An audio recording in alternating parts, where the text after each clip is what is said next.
Give him his Okay, give him his iPad. Give him his iPad and show him where my house is. Oh, we're going to be a little unconventional tonight. I'll open up the finance meeting, and we have a very special guest with us who's going to lead us in the pledge.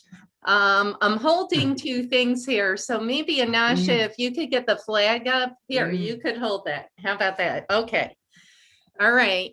If we could all stand, please excuse me. I'm unable to stand here. Okay, go for it, James. Go ahead. Pledge of allegiance to the flag of the United States of America and to the republic for which it stands, one nation, under God, indivisible, with liberty and justice for all.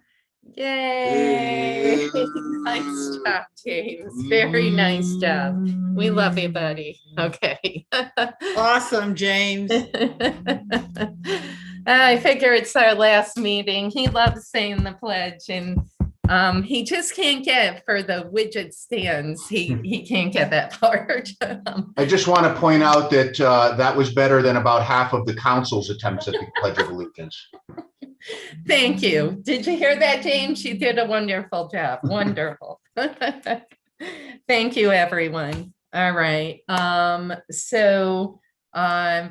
Kim, did Jim get back to you? No, he did not. Okay. Well, we'll do a quick roll call. Councilmember Gully, we're waiting on. Councilmember Ash McPherson. Here. Councilmember Steele. Present. Councilmember Cummings. Present. Councilmember Zaluski. Here. Councilmember McDermott. Here. Council President Mantello is here, and Councilmember Gully just joined us. Councilmember Gully. It's great to be here. All right. 7 present, no absent, and for some of us, it's the last official council finance meeting and council meeting. So I know that many of you are very melancholy. I can see it in your faces, and we're going to miss you incredibly. So the presentation of the agenda, I would like to add 4 resolutions to the agenda, and I am hoping that I will get unanimous support on these resolutions. They are reso number, bear with me. Okay, we have reso numbers 118, reso number 119, reso number 120, and reso number 121. And they are all resolutions for our clerk's office, and our auditor. So I will make a motion to add those 4 resolutions. Is there a second? I'll second that. Thank you. Councilmember Zaluski. Discussion? All in favor? Aye. Aye. Opposed? Okay, so we have 4 resos that are added. We have a couple other items. We have some ARP funds. We have a local law. We have no one who signed up for the public forum. And so we'll get right to the local law. Local law 2, a local law amending and replacing Troy City Code Section 71-2 to increase the number of planning commission members and to change qualifications. Councilmember Zaluski, at the request of the administration, is there a motion? So move. Motion, Councilmember Steele. Is there a second? Second. Second, Councilmember Zaluski. On the discussion, Steve, how has the feedback been? I saw a couple. There has been limited feedback, concern about a little concern about requirements of the appointments, but again, that is covered within the ordinance that people will be recommended to have. People will be appointed who have a experience in the planning, zoning, land use fields. So there hasn't been much. I think I've received really 2 comments at most. Okay. And you know what, Steve? Someone had reminded me last week, wasn't it 7 under before Mayor Rose Amelia came in, and then it was changed to 5? I believe it was before that it was Okay. changed from 7 down to 5. I think it was before Mayor Esmelia's term. That's correct. Okay. Mayor? Yeah, my understanding is that was something that Mayor Tatanjian changed early in his administration. Okay. I knew. I can speak from personal experience, Okay. Councilmember Skill. having been one of those who was bumped off. Yes, indeed. It was. Gotcha. Okay. Gotcha. I knew that there was 7 at one point. And somebody said last week, but I didn't recall which administration it was. So thank you. Further discussion, questions for Steve? All in favor? Aye. Aye. Opposed? Okay, local law 2 carries 7-0. Ordinance 104, ordinance authorizing the city comptroller to deduct monies from the general fund, unassigned fund balance, and to credit the amount to the general fund assigned unappropriated fund balance for a specific purpose. Council President Mantello, at the request of the administration, is there a motion? I'll make a motion. Motion, Council Members Luikowski, is there a second? Second. Second, Councilmember Gully. Andy, I understand this is the 125 that was appropriated in the 2021 budget and was unspent for, obvious reasons. It was taken out for next year. I guess the biggest question, I know a lot of times the council has asked you about like unspent money. And a lot of times, we're told, obviously, it doesn't carry forward, et cetera. What's the difference with this one? Why can we assign these monies? And why is it not, just on paper? If you could just explain that, that'd be great. Yeah, so unspent monies in general fund, water fund, sewer fund, garbage fund accounts, expenditure-wise, do not carry over year to year. The only thing that carries over is items that have been purchased but have not been delivered, and there needs to be tangible proof that the items have been ordered. What this ordinance does is, in theory, any unspent monies, revenues less expenditures, because the city, and this is going to be nuanced accounting to some degree, the city budget's net neutral. Revenues equal expenditures. The unspent budgetary accounts, the aggregate of that is in theory equal to your year-end surplus or deficit. It then flows to the general fund unassigned fund balance. What this ordinance is proposing is taking that, if you were to look at singularly the $125,000 from a budget perspective, which is not the normal way to look at it, but just isolating this one account, in theory, it would flow down to the unassigned fund balance. This ordinance is taking this is a balance sheet transaction within the fund balance of the general fund, where $125,000 will be taken out of the unassigned fund balance in the general fund and moved to what is defined as assigned unappropriated fund balance, which means the money is designated for a specific purpose, but is not in the current general fund budget in any fiscal year. So it's on January 1, 2022, there is no appropriation in the budget for an assessment update. If there was, it would be, then the designation would be assigned appropriated fund balance. And the intent here is there seemed, at the budget meeting, there seemed to have been some desire to potentially pursue an update in future years. The city, if that is the objective of the city, then there is a recommended use of, and this is all recommended by both Bonadio and the State Comptroller's Office, that if that desire exists, designate $125,000, which is in your current year budget, designate it as assigned unappropriated fund balance so that it's available to be used in the year that the assessment update is going to occur. So if you were to fast forward, say, to 2023, and 2023's budget has the assessment update in the budget, the city would be able to appropriate in the budget the monies that are in the assigned unappropriated fund balance that would offset the cost by $125,000 that's there. And that's the intention of this. But it's really on paper, right? I mean,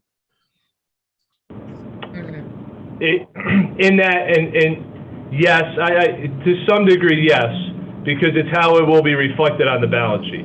There will be $125,000 on December, if this is approved, on the city's balance sheet on December 31st, 2021, there will be $125,000 in this designated fund balance account and $125,000 less in the unassigned fund balance. gotcha. There certainly will be consideration when we're looking at cash balances in the general fund that there is $125,000 designated for an assessment update. And what my intention is, and we haven't gone this far yet, if this were to pass, then what I will need to do is do more research to see, does there need to be a designation of $125,000 in actual cash that is in a separate bank account for this purpose, so that if you look at the city's balance sheet in entirety, there's fund balance designated of $125,000 and a designated bank account for $125,000. If that's the case, then prior to December 31st, we would open a new bank account with Pioneer and transfer $125,000 into that account so it's set aside and designated for that purpose. Further Which would then questions? make it not on paper. I mean, that's where it's a little fluid, where it is on paper on the balance sheet. If there's, my guess is a bank account will be needed to be set up if this were to pass, which then makes it not so much on paper because there will be 125 set aside for that purpose. And is this the first deposit that we would have in this account, or are there other funds? There is no other.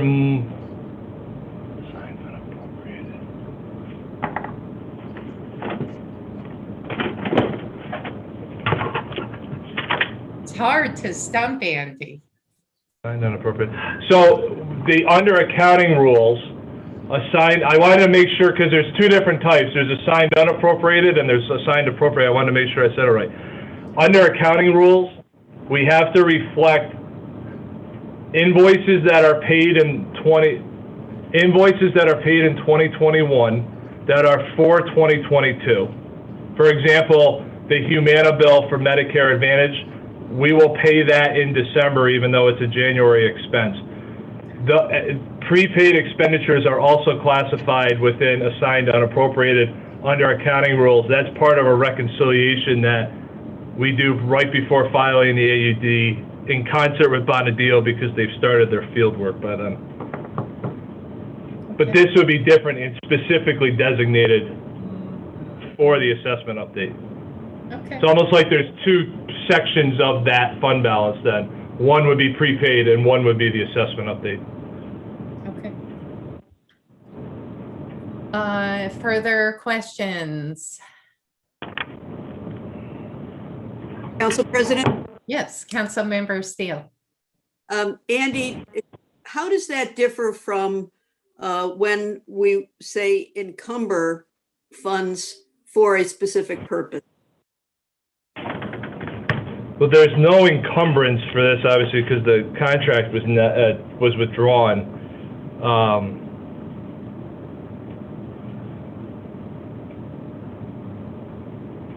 That is classified, I believe, within not expendable. It's a not expendable form. Which, this is the terms that come up, that OSC comes up with. So if you, I mean, Okay, all right. it used to be. I withdraw my question. It used to be really simple. It either was restricted or unrestricted, and then one day they decided we needed to further. I realize that. Yep. Chair, Thanks. so You're just to, welcome. yeah, just Monica. to further it, it would be an encumbered monies are ones that we've issued POs for. And then unencumbered would not be. So this is, it's just set aside. So we haven't encumbered it yet. And once we have a contract, then it'll be encumbered. Okay, makes sense. Further questions, discussion? Chair, Yes, Councilmember Ash McPherson. for a moment there, I thought I was in an IT class. Sorry. I think that was directed toward you two, but. All right, further questions, discussion, all in favor? Aye. Aye, opposed. Ordinance 104 carries 7-0. Ordinance 105, ordinance amending the 2021 special grants fund budget. Council President Mantello, at the request of the administration, is there a motion? I'll make a motion. Motion, Council Members Luikowski, is there a second? Second. Second, Councilmember Ash McPherson. So I guess on this one, obviously the monies were not all spent from the CARES Act, and I like the idea of the outdoor fitness courts. It's pretty cool, but we were discussing, obviously, I want to see handicap accessible equipment. And I know I'm being told like it's going to happen. And I look back at my emails, and back in June, I think it was Steve Strikeman, he emailed me back and said, we're getting equipment out there, et cetera. Carolyn said, we'll get equipment out there.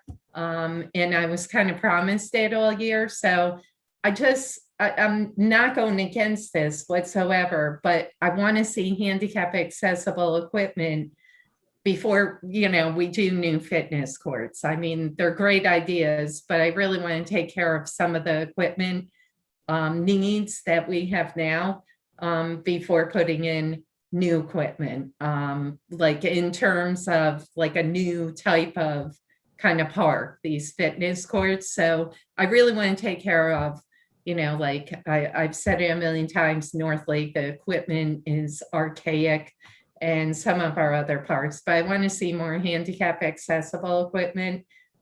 If we can dedicate some funding, I believe the funding's there. You could maybe weigh in, Monica. I mean, I've been told that the funding's there, and Carolyn did say that we were going to get some in this year, but we never got any in. So yeah, so let me give a little background on this project because it's separate from what you've been talking about, Council President. So yes, the funding for North Lake and some of the 112th Street Park, that is separate from this monies. This is the reallocation of the CARES money, and HUD is actually breathing down Carolyn's neck to get it reallocated and spent.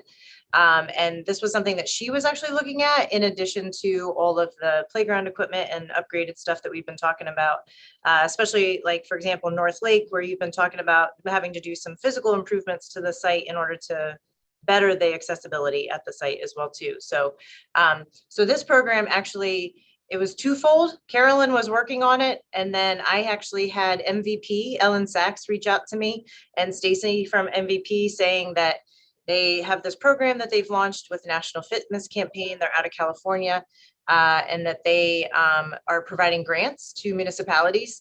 The first one was in Rochester, So we got down into conversations. They love the city of Troy. They love the fact that we're the size that we are and the geographic outline of how we are, the boundaries of us. And then in subsequent conversations with Carolyn, we had been talking about it. I'm like, hold on a second, we can actually blend these two projects together because of the same project. She was actually going to buy individual equipment, where this is actually a full size 38 by 38 accessible pad that actually has the equipment built into it. The National Fitness Campaign was so impressed with our desire to do this because we know how important outdoor spaces at this moment in time. They're impressed with our park system and the fact that we're looking to improve those parks and make them better than they are now. So they actually allocated us 4 of those fitness facilities, 112th Street, Knickerbocker Park, Beeman Park, and Prospect Park are going to be the locations for them. They gave us $160,000 in grant funding to be able to make that happen, which there were 2 $50,000 awards from MVP and 2 $30,000 awards from National Fitness Campaign themselves. What this does is it also comes with programming. There's an app and that you can download the app, and then there's the MVP actually works with the municipality to find partners that will actually program these areas so that people can actually do a full-fledged workout, do some fitness pieces around them, do some programs and events around them as well. So this is not only providing equipment, but also activating parks, which we have all talked about is important, and making sure that we're doing that. The 4 sites were selected because they're not in close proximity to each other, but they also, every site has a different demographic that it would also support. Like take, for example, Beeman Park. Beeman Park not only has RPI, it has a good residential, city of Troy residential base, but also the hospital system, whether it's the visitors at the hospital or the physicians and staff. Prospect Park, obviously, there's a lot of use over there with the basketball courts and the tennis courts and just people congregating. Same thing with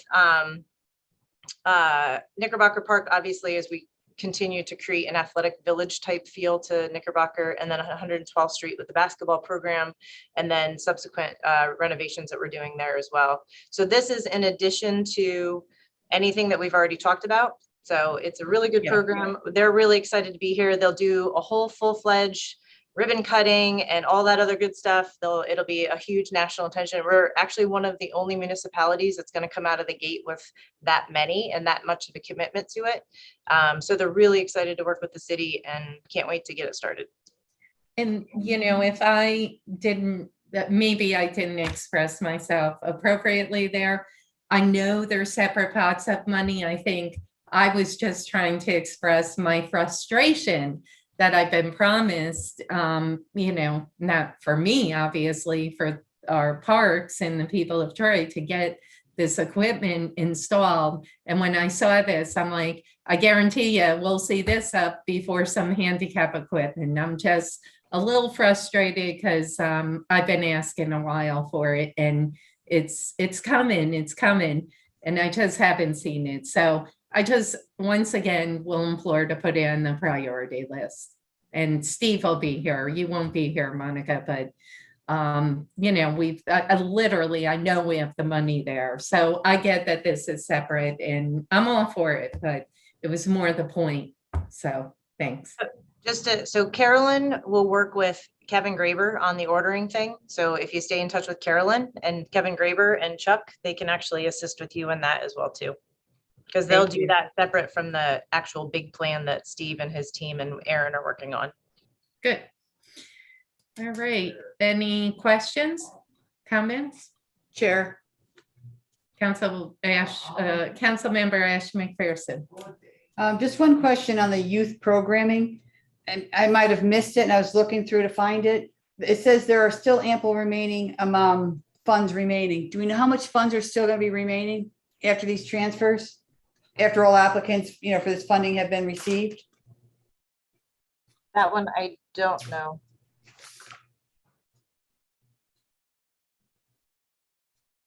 Andy, do you know? I'm pulling up the account right now. Thanks. And with that money being left in there, are they still able to apply for any of it in the beginning of 2022, The funding year ends June 30th. June 30th? And do we know what they're going to be using? Well, we don't know. These are all different funds that were left. Okay. Yeah, if you can just give me that number to see what's going to be left in there. $31,701.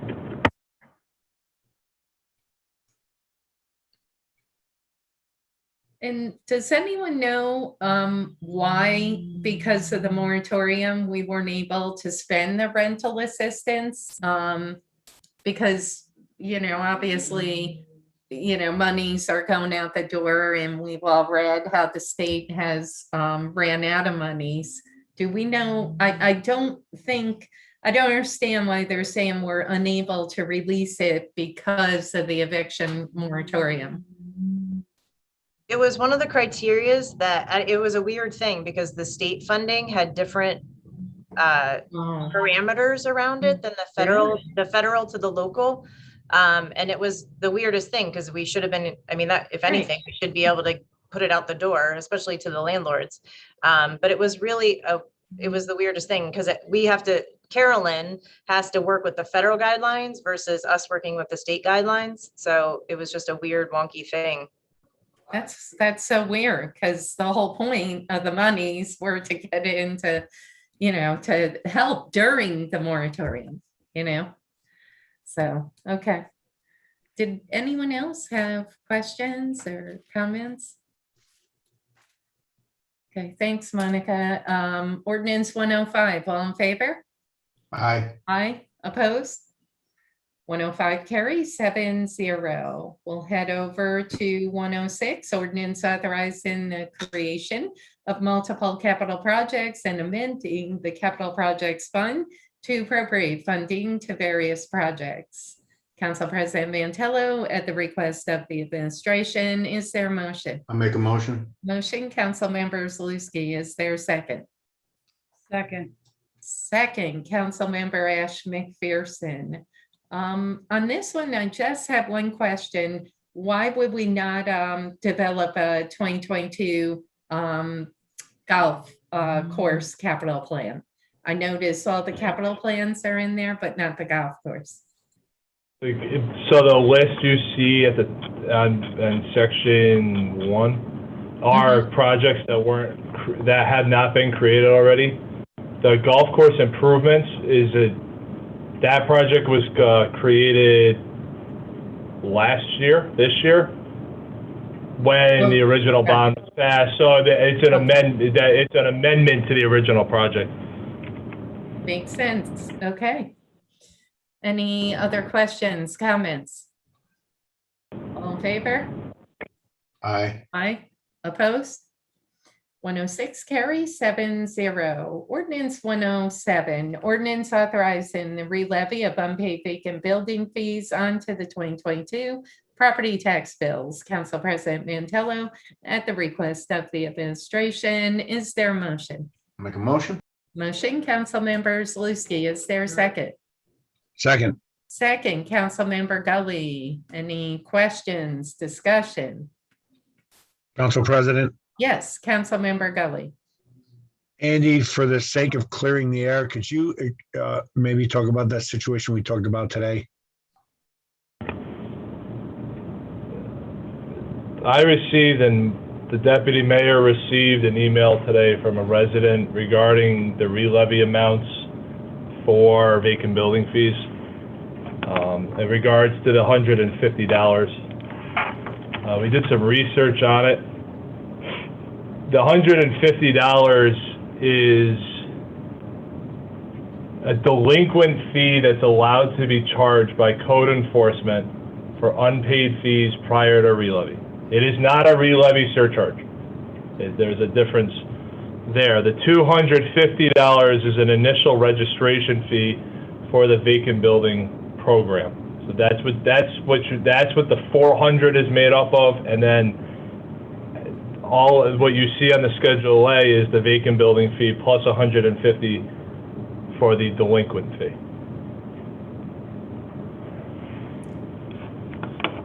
Thank you, Andy, because I know there was some confusion out there. So the $400 amounts are not old things that predate the levy. They're just a combination of the 250 and the 150. All right, thank you for that explanation. Anytime. You got it. Angie? Oh, Chair. Councilmember Ash McPherson.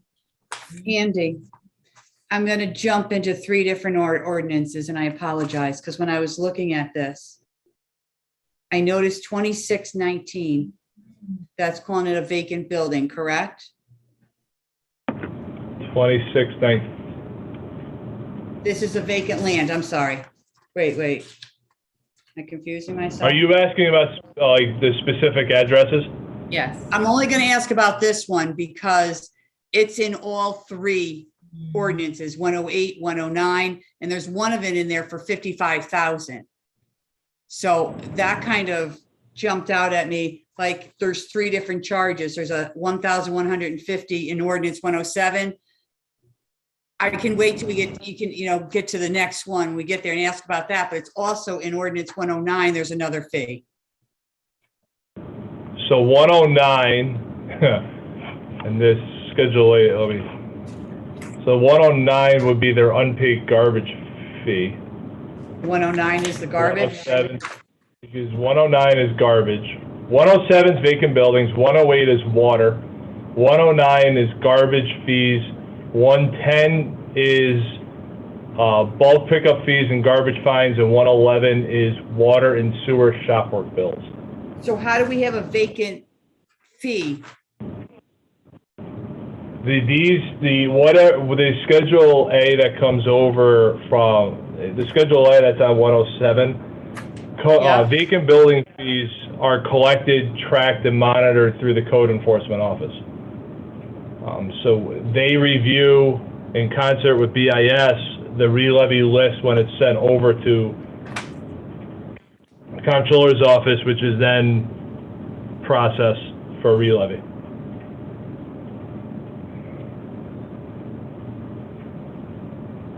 Okay. So why it's on the list, I can't speak to, I guess is. I Okay. left that sentence out. I left that sentence out. I apologize. Okay. All right. I'll try to work on the find out, because I was just confused how we had that. And then we had water, 55,000 or 44,000 for water on vacant land. So I was kind of confused. Or it's a vacant building. So where's that water? I just thought it was very high, then extremely high. So I just wanted clarification. We'll get to that. What's the address? 2619 6th Ave. Okay. One of the things too, I noticed, Andy, the amounts for all of these seem to be much higher than last year. Is that due to COVID? Is it, do you have an overall, maybe, the mayor or someone else wants to weigh in, but clearly there's, something going on. I mean, the vacant buildings last year, you're looking at about 200, this year, 510. So all of them have gone up substantially. Is something going on? I mean, outside of COVID? I can speak to what's not occurring. It's certainly not for a lack of effort from notifying property owners that there are outstanding bills. That we have sent out, we changed how we did letters this year. We've sent we send letters out almost monthly this year. It's certainly not for that effort. I got Lack of effort. Now, if I can jump ahead, Ordinance 108, I would argue, is certainly impacted by the legislative actions that were taken at the state level. We have not been able to I understand this is a sensitive thing to say. Not being able to shut off water in the last 24 months has hampered the ability to collect water bills. There is no denying that. In regards to the other fees, we have sent out letters repeatedly, And the collections just have not been there. Now, if you follow the track of property tax collections, which is the complete opposite direction of these fees, the city will be paid on the first installment of the property taxes themselves. Right. So we will get our money, it's just there is cash flow impacts from this not occurring. There are certainly things that, you know, I can present, it would be to the new council, that would have an impact on the re-levy amount, which, you know, if you play the long game, if this occurs again in 2023, there's legislative actions at the city council, or 2022, there's legislative action the council could take next year that I could bring forward that adds a re-levy surcharge onto the bills that they would show that. We will be able to shut off water in 2022 as it currently stands with no further legislative action from the state.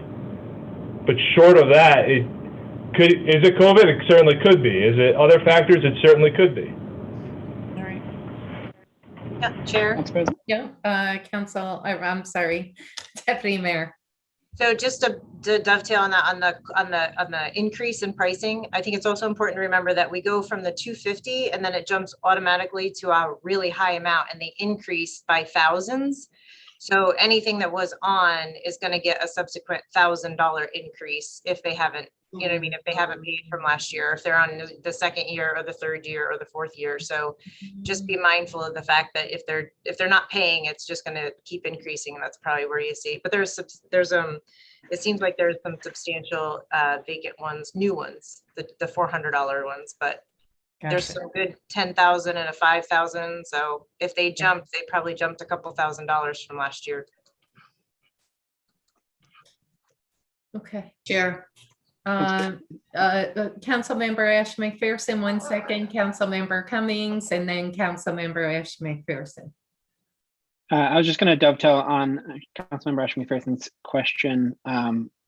From looking at it, it looks like the $44,000 water bill is at 1009 9th. Is that right? Sorry. Yeah, sorry, 1003 9th Ave, which is on the vacant property list as well. I don't think it's the old 6th property. I guess it certainly would be interesting to know how someone could rack up a $44,000 water bill. But it does. My guess is they have a leak in the bill. They have a leak in the building and received the water bill and never contacted the city, or contacted the city and just simply didn't pay the bill.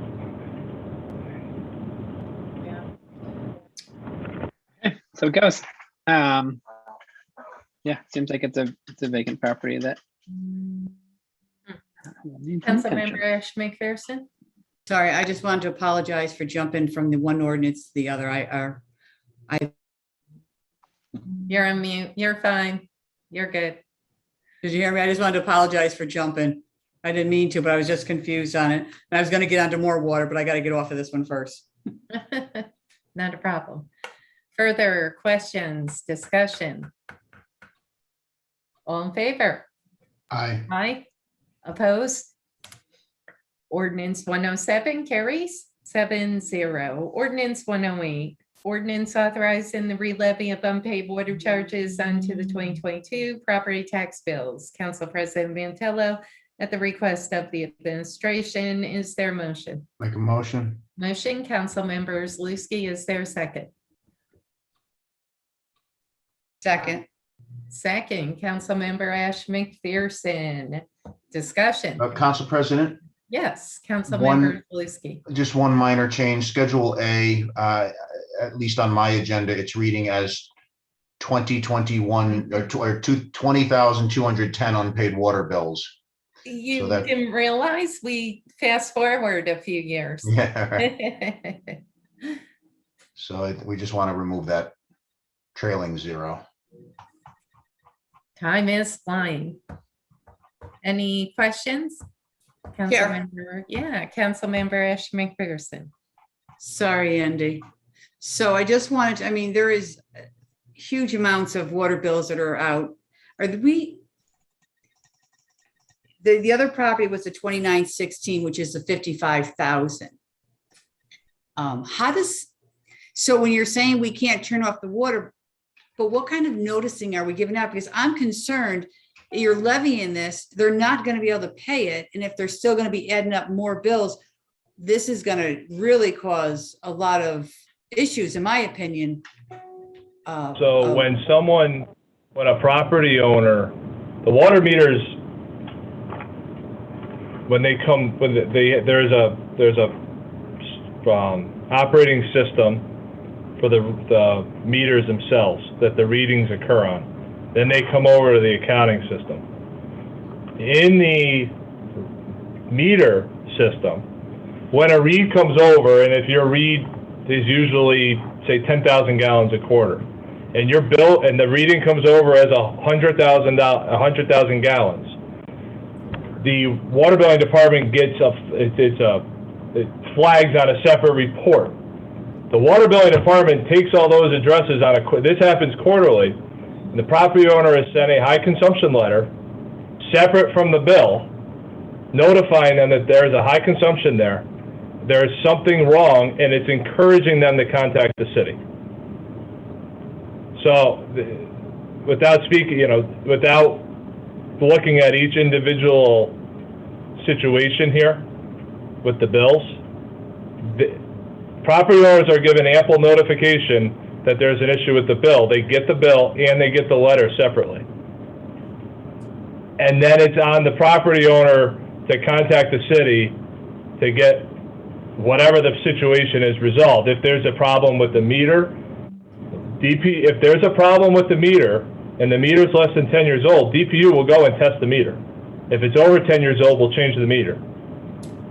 If there's a leak, it goes through an adjustment process. There's not a singular decision made on adjustments, but there's you can appeal for an adjustment or a payment plan if the adjustment is denied. So there is recourse for property owners, and I'm not trying to be cold-hearted, but there's been recourse for everyone that's on here for water from the time they got the bill until tonight. I mean, they could have contacted us this week and said something. And if they're here, it's unpaid, and the city has made due diligence to notify them of the issue with the bill.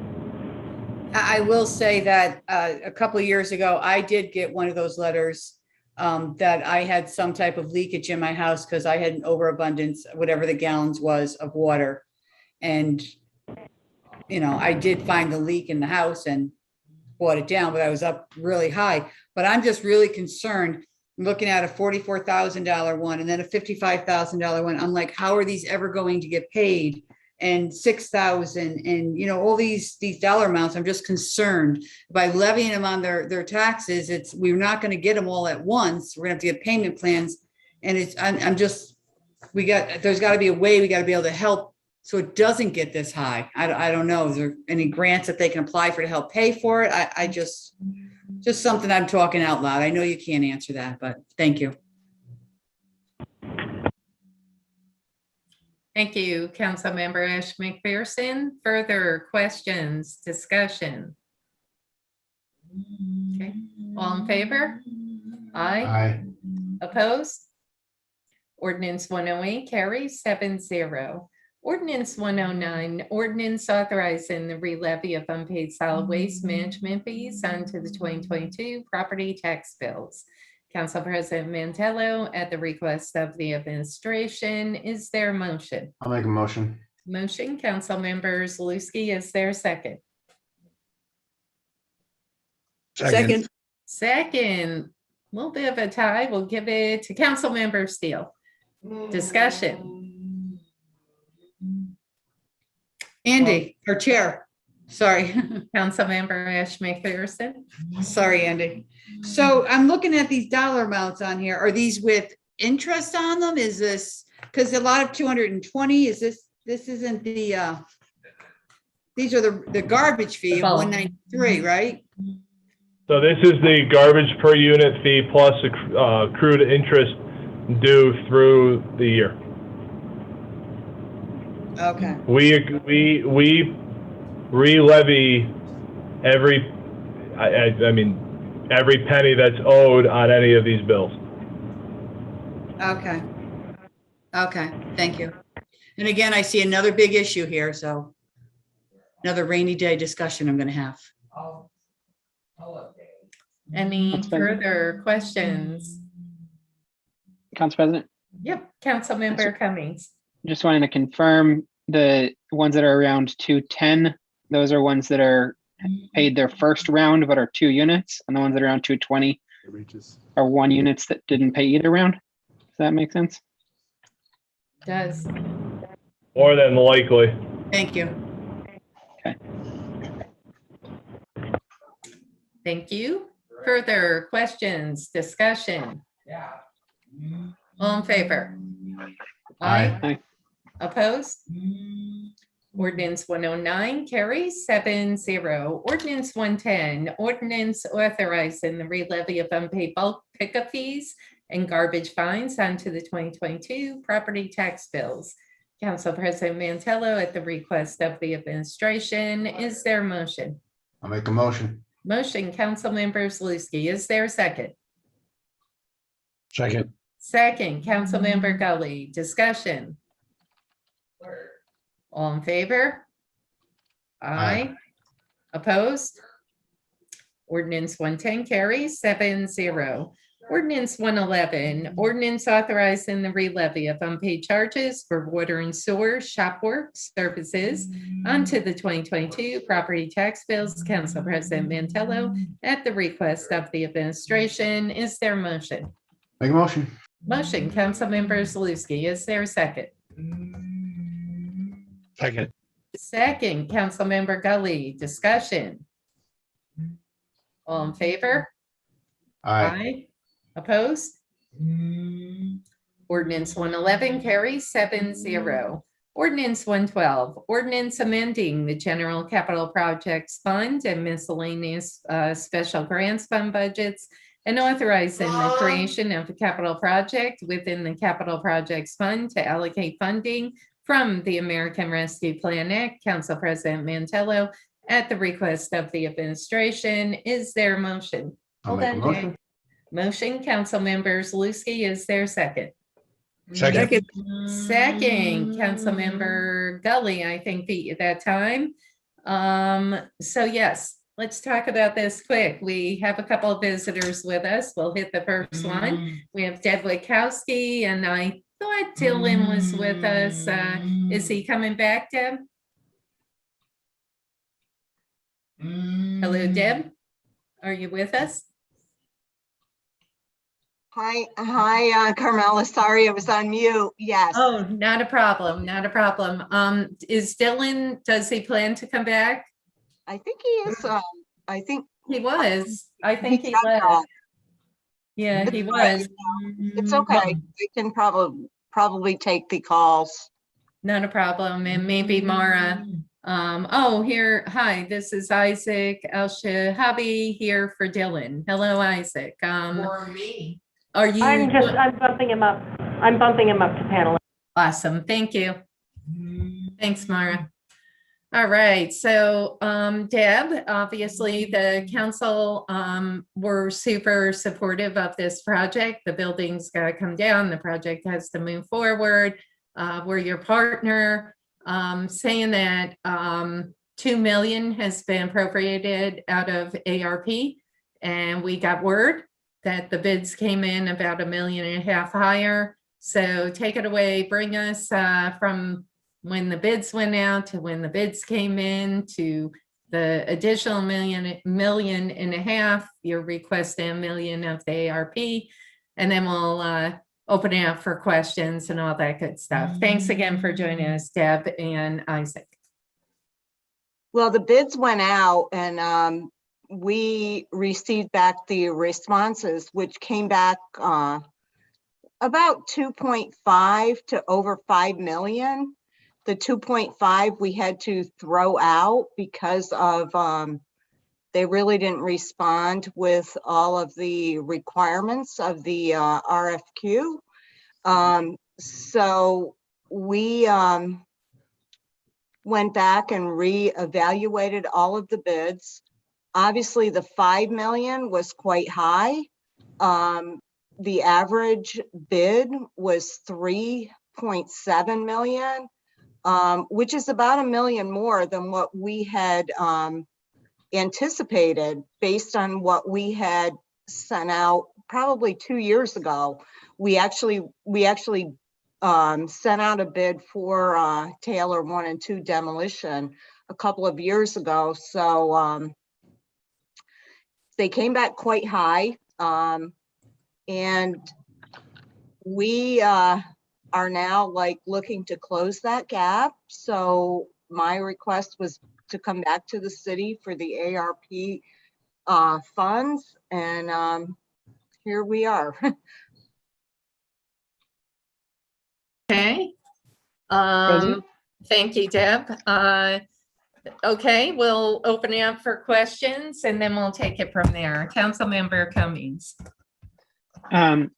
Thanks, Deb, for the update. And I guess have you done the sort of survey of the field to know that there aren't any major players that didn't bid for whatever reason that might be able to bid if it was rebid? Actually, what we're doing right now is I am requesting that we rebid, which we're in the process of doing, because I don't think that we have all of the bidders that we could potentially get. So our RFQ is actually going out within the next week. We're working on kind of refining that. And you know, if it's less, then it's less. And what I've actually talked to a couple of the council people this week is that the Troy Housing Authority is not going to take all of what is approved for our project if in fact we really do not need those kind of funds. So I've talked to Andy and I've talked to Monica as far as putting together our sub-recipient agreement as a more reimbursement type proposal, so that if whatever the demolition costs are, we will front them. Troy Housing will front them. We don't want the city to give us all of the allocations that they're approving.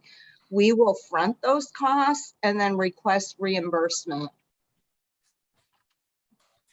Okay, great. Yeah, I guess obviously this is a public meeting. There's news and discussion of now we've allocated 3 million. So just in your bid documents, I don't know how to make it clear that we're hoping for lower than that. Okay. We are too. We absolutely are. Councilmember Cummings, you good for now? Yeah. Okay. Further. Council President? Yep. Councilmember Luikowski. Yeah, so this is, I mean, Council President, you and I sat in the ARP meeting when we were informed of this increase. I just want to be very clear. So, you know, we were anticipating 2 million to demolish these buildings. It's basically 1 million per building. And now we're looking at 3.5 million. That's a 75% increase over what we were anticipating. It's a huge, huge increase. Has any, I guess, I don't know if this is for you, Deb, or anyone else, but have we talked to any engineers or people in the know with regard to the cost of demolition? I understand that prices have gone up. I get it. Construction prices are much more expensive today than they were 6 months ago, and they're more expensive, even more so 6 months ago than 6 months before that. So I get it that we've had these huge, huge increases in the cost of doing business, but this is a 75% increase over what we were anticipating. So I just want to know, has anyone outside of the RFQ process, has anyone talked to any engineers that understand this? And just to figure out if 3.5 million is within the realm of reality, or, my interpretation is I feel like we're being, taken to the cleaners a little bit on this, but I'd like to know, like, from a professional, is this reasonable or not? Ken, I apologize for that, but we do have Isaac, who is from Penrose, on the line. Isaac, can you kind of tune in on that? Yep. Sure. And Deb, he's actually here virtually, so, which is great. Yeah, are you guys able to hear me? Yep, Yes. hear you, see you. Yes. Okay, wonderful. Yeah, I mean, Ken, I appreciate your question. I think that's the right way to think about this. In our experience, every site is unique. These particular buildings are on piles. There's a lot of abatement of asbestos containing materials involved in the demo. So, honestly, the best way to get a sense of what it costs is to go out through a public bidding process. And I think that, the fact that the Housing Authority is going to rebid this and hopefully expand that pool of people, taking a look at this will just help, hone in on what the number ought to be. But it's not like you can really compare, any one job against the other because there's so many unique factors on each. Thank you. I appreciate that answer. And I get it. It's almost like when you say, how much is this building really worth? Well, it's worth what someone's willing to pay for it. So the same thing, how much does demolition cost? It costs as much as the lowest bidder says it costs. But it just seems like it's kind of skyrocketed from where we started. And I get it. These companies all understand that municipalities are receiving ARP funds, and these are windfalls for a lot of cities. But we don't want to just spend these monies. I don't want to say. I'm going to use the word frivolously. It's not frivolous. We absolutely have to move forward with this project. I am in full support of the Taylor redevelopment, and so I want to get this thing moving forward. But I also just I just get that feeling being taken advantage of. I don't like having that feeling. And I'm actually, I didn't realize that you were already planning to send it out for rebid, because that's what my next question was going to be. Would you consider doing that? So it sounds like, Deb, you've made the decision to do it. And, I definitely support that.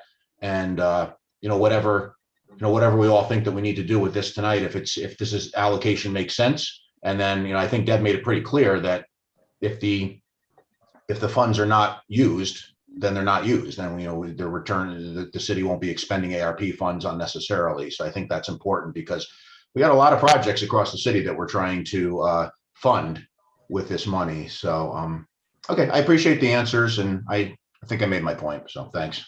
Chair.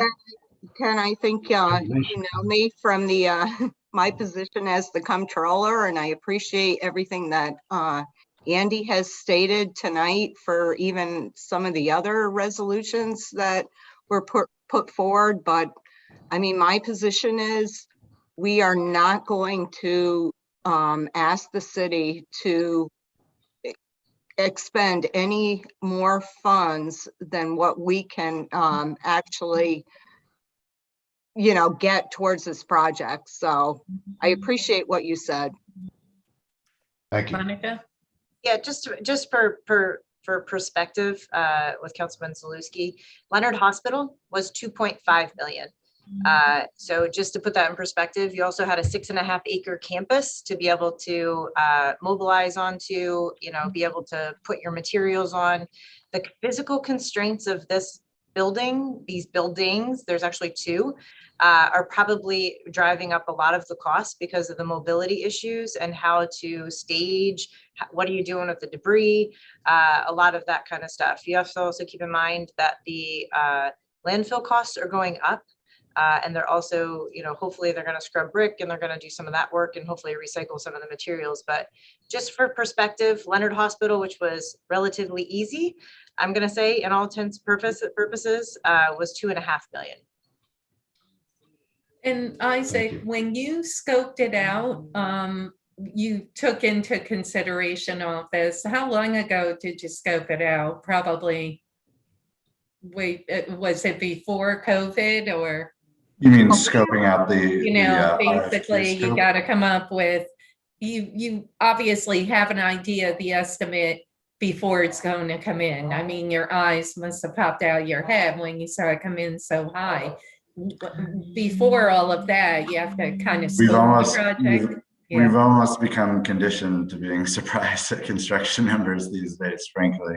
Yeah. I mean, I think the actual RFQ was originally prepared, Deb, correct me if I'm wrong, but earlier this year. That was prior to my joining Penrose, but we've helped with crafting like what the scope of work should be, but not in terms of like what the numbers ought to be, right? Because it's a public RFQ process. So was I surprised? Frankly, a little bit. I think the biggest surprise was just that the wide range of where the numbers were coming in at. You would expect folks to be coming a little closer to one another. Yeah. But that said, having that precedent of that hospital demolition project is actually very telling. So. Yeah. But even Isaac, even before that, we actually went out for bid like 3 years ago, and the bids came in at 2.6. And that's kind of where we were basing our kind of baseline for moving forward. But again, now we go out in 2021 and we get bids in that are like around $1 million higher, of course, because of COVID, because of all the construction costs. That's where we're at. So, yeah. And Councilmember Cummings and anyone else after, go ahead. I just have two sort of creative idea questions to throw out there for this staff to look into whether it makes any sense to include in the bid. One, I don't know what the state of the art on this kind of construction is, but obviously there's a fair amount of brick that could be reused in some way, theoretically. So I don't know what the technology is in terms of not just landfilling all that, whether that reduces costs. But then if transportation is a significant portion, we do have a pretty unique site here in that there's a barge parked right next to it almost all the time. So I don't know whether or not it would be worth reaching out to the New York State Marine Highway folks or others about what it would cost to have a barge available to dump into there through the project, and whether that would reduce the overall demolition cost if you did have that. Seems like, again, I don't know how much transportation is a factor in the overall demolition, but use the unique resources we have here. I am not that well versed on that, but hopefully Isaac is, so I'll defer to him. I am very happy to bring that. I had not thought of utilizing the barges whatsoever, so I'm happy to run it by our construction team and see if they think there's legs to that. Oh my gosh, that's a no-brainer. Yeah. Certainly, I know the company that owns those barges is the New York State Marine Highway. So reach out to them but obviously there's other companies that have barges in the area too. Yeah. Okay. Somebody else have requested to speak. Maybe? Council President? Yes, Councilmember Steele. I can't vote on this, but I hope I can speak in my dual role as chair of the Housing Authority and a member of the council. Just to sort of dovetail on Monica's comments. Yeah, think of the site. It is tight and it is right on the ramp to the bridge. And it is right next to the Sage campus. So it is going to, I think that alone presents some challenges that are probably reflected in the cost. And as we've all seen, bids are not going down during COVID. They're clearly going up. This is critical for this project to move forward. And this is a time in our city's economic history that we may never see again. And so I hope we'll take advantage of these funds to move this project forward. It's been decades, I think, that we've wanted to level those towers. So I would encourage my colleagues to support it, as I must recuse myself. And not lobby. I'm kidding. Further discussion, questions? Council President. Yes, Councilmember Gully. I was hoping you would weigh in. Well, when I first heard about this project, I thought it was great to see the Taylor finally being renovated and rehabilitated. And even when we were asked for the additional funding, we all realized this is a project that's necessary for our city. And it's exciting to see that transition come along with the change in the Watervliet access and gateway to Watervliet. I think that's going to be a pretty cool thing in the future. And I was also excited with talking with Deb and Dylan yesterday about looking and collaborating with the city, as we have many organizations that are looking for funding to help, and we want to help, but also to express that, as Deb said, hey, we'll do whatever we got to do, and we'll never take anything that we don't need. And I appreciate the fact that we're looking out for that, and we're trying to access the funding elsewhere as we can. I did point out a couple of areas that I felt that they could look in. Dylan said they had been looking in there, which shows they're right on top of their ball game. So I'm excited about the partnership, and I'm just hoping that we'll move forward with the thought that if we can save any money and keep some of that ARP money home so we can utilize it in different areas of the city, that we'll do that, because together we're all stronger when we're putting it back into our people. So I thank you, and I will support it tonight.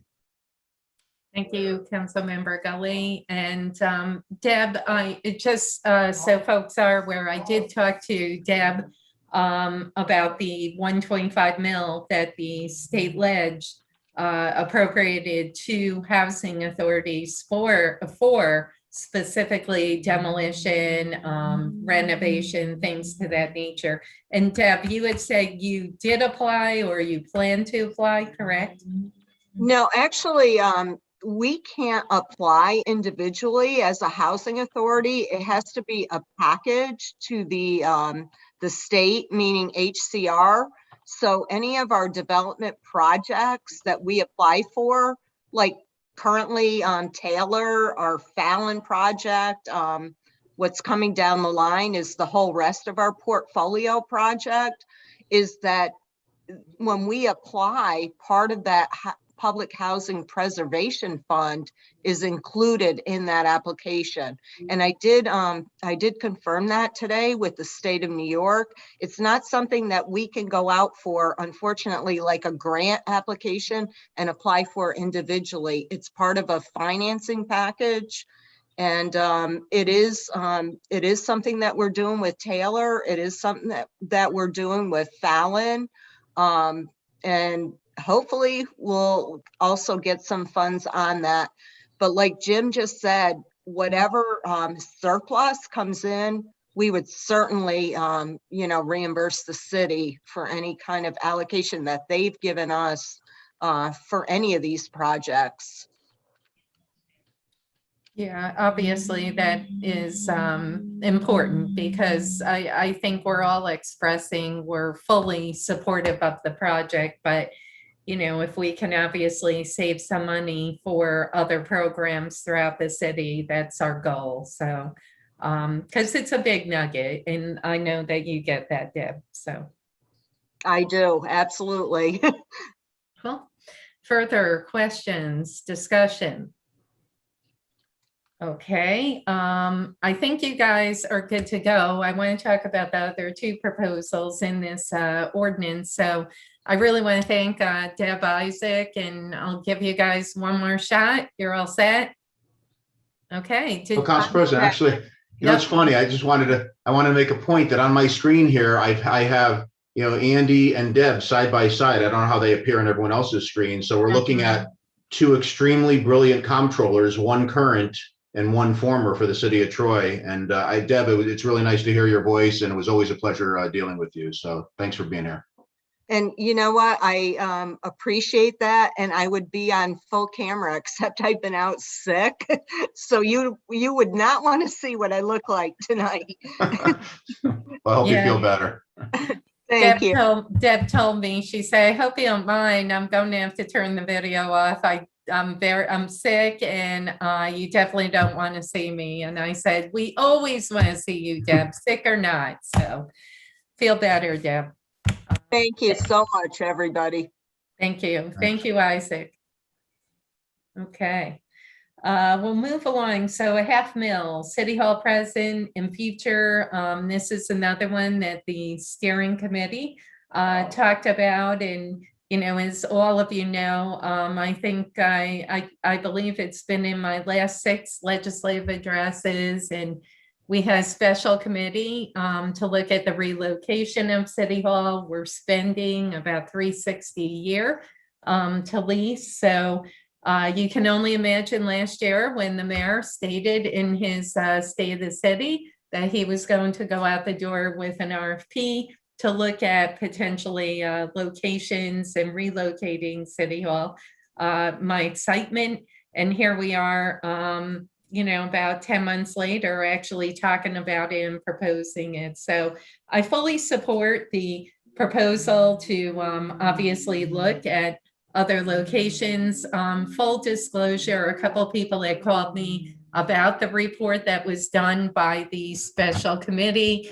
And I have told folks that was some volunteers who really poured a number of hours dedication into looking at relocations, but they, put this together on their own time. It was not an in-depth professional, I want to say, planning analysis and in-depth engineering analysis. But I really want to thank those people because they really did put a lot of time and effort.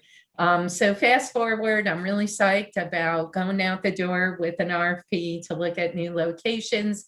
The repurposing of the floor, my biggest request obviously is not to pour a lot of money into obviously, rehabbing the floor right now, because the goal is to get out there. We pay quite a bit of rent. So I don't want to pour a lot of money into the present building that we're in when obviously it's not ours, and et cetera. So my feelings on that, but I just wanted to express my views on this. Okay. I don't know if anyone else has questions or comments on that proposal. Council President? Yep, Councilmember Cummings. Yeah, mostly similar. Obviously, very excited to see a dedicated focus to finding a new and better location in the coming years. And as part of that focus, just want to make sure that the work that is being proposed, it's sort of vague in the legislation, what's being proposed, how much for renovation to the existing City Hall, how much for the study. In talking to Councilman Luikowski, it sounds like the work that's being proposed for City Hall itself is mostly things like furniture and equipment updates that could be moved to a new City Hall, not things like moving walls or doing renovation to the building itself. Is that correct, Monica? Could you speak to the plan there? Certainly. So as you know, we waited to do this because of the fact that we had put new positions within the budget, then that some of those were located within City Hall. So once we knew that those were approved, a lot of it is just realigning. The existing furniture systems here were actually from RPI when RPI moved in 2000. And while the layout of the City Hall is spacious, it's not very efficient and doesn't allow for a lot of growth. and or just making sure that people can get where they need to be, especially during COVID. We've had to do a few modifications, build some temporary structures just to keep people separated and safe during COVID. So a lot of it is to most likely just rearrange the existing furniture systems. And if we have to take systems from one department to put it to be able to fulfill in another department, then backfill with the furniture in another one. So it's mostly furniture that we're looking at. I mean, if we have to build an office, maybe it's an office, but that's about it. It's not a substantial dollar amount.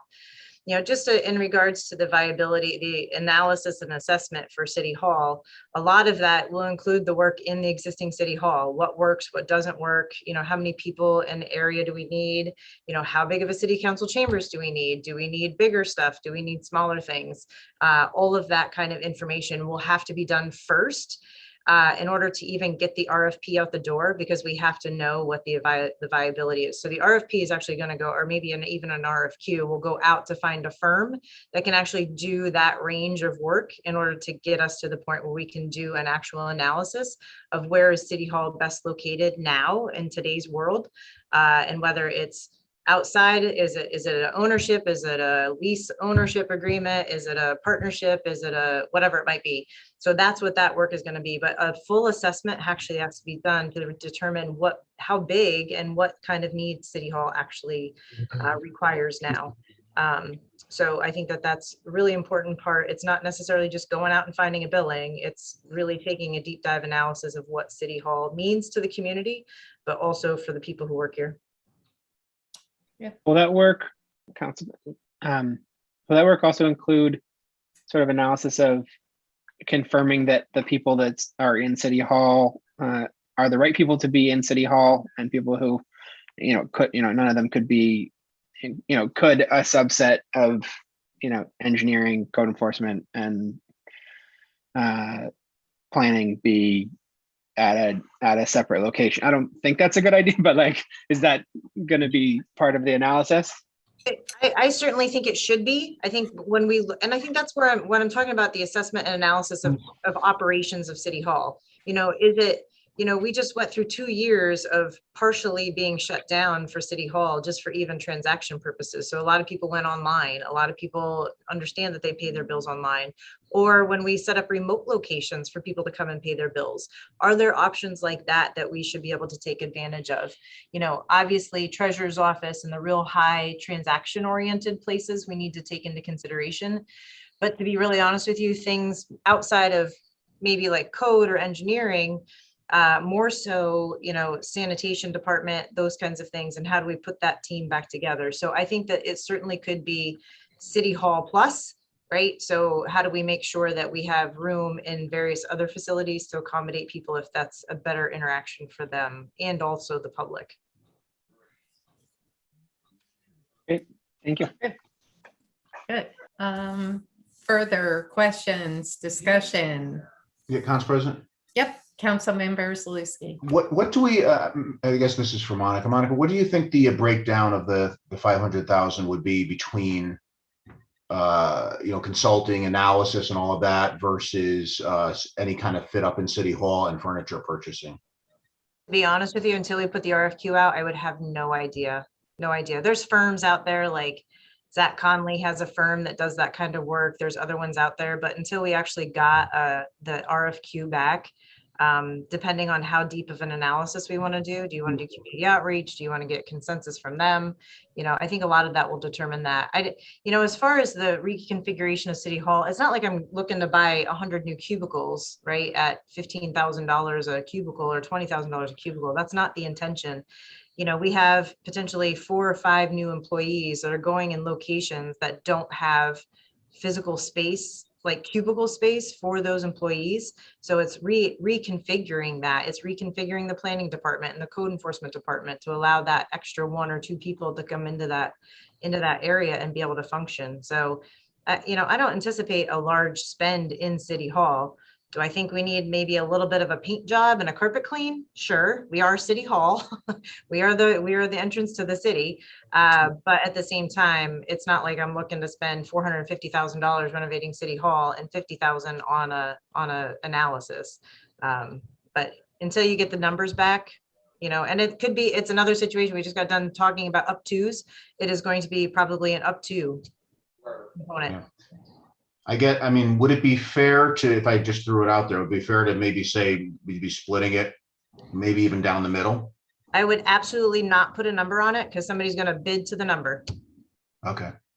You can't, I mean, that's like a little bit of like a collusion kind of thing. You can't put a number on it, just like, can't exceed. That wouldn't be applicable in procurement for our dollars. Okay, but obviously anyone watching this knows that we've allocated a certain sum.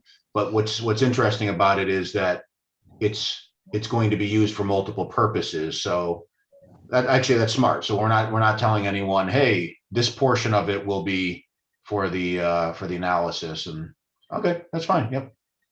Thanks. Cool. Thank you, Councilmember Zaluski. Further questions, discussion? Okay. And then the last item, very briefly, I definitely support a part-time person.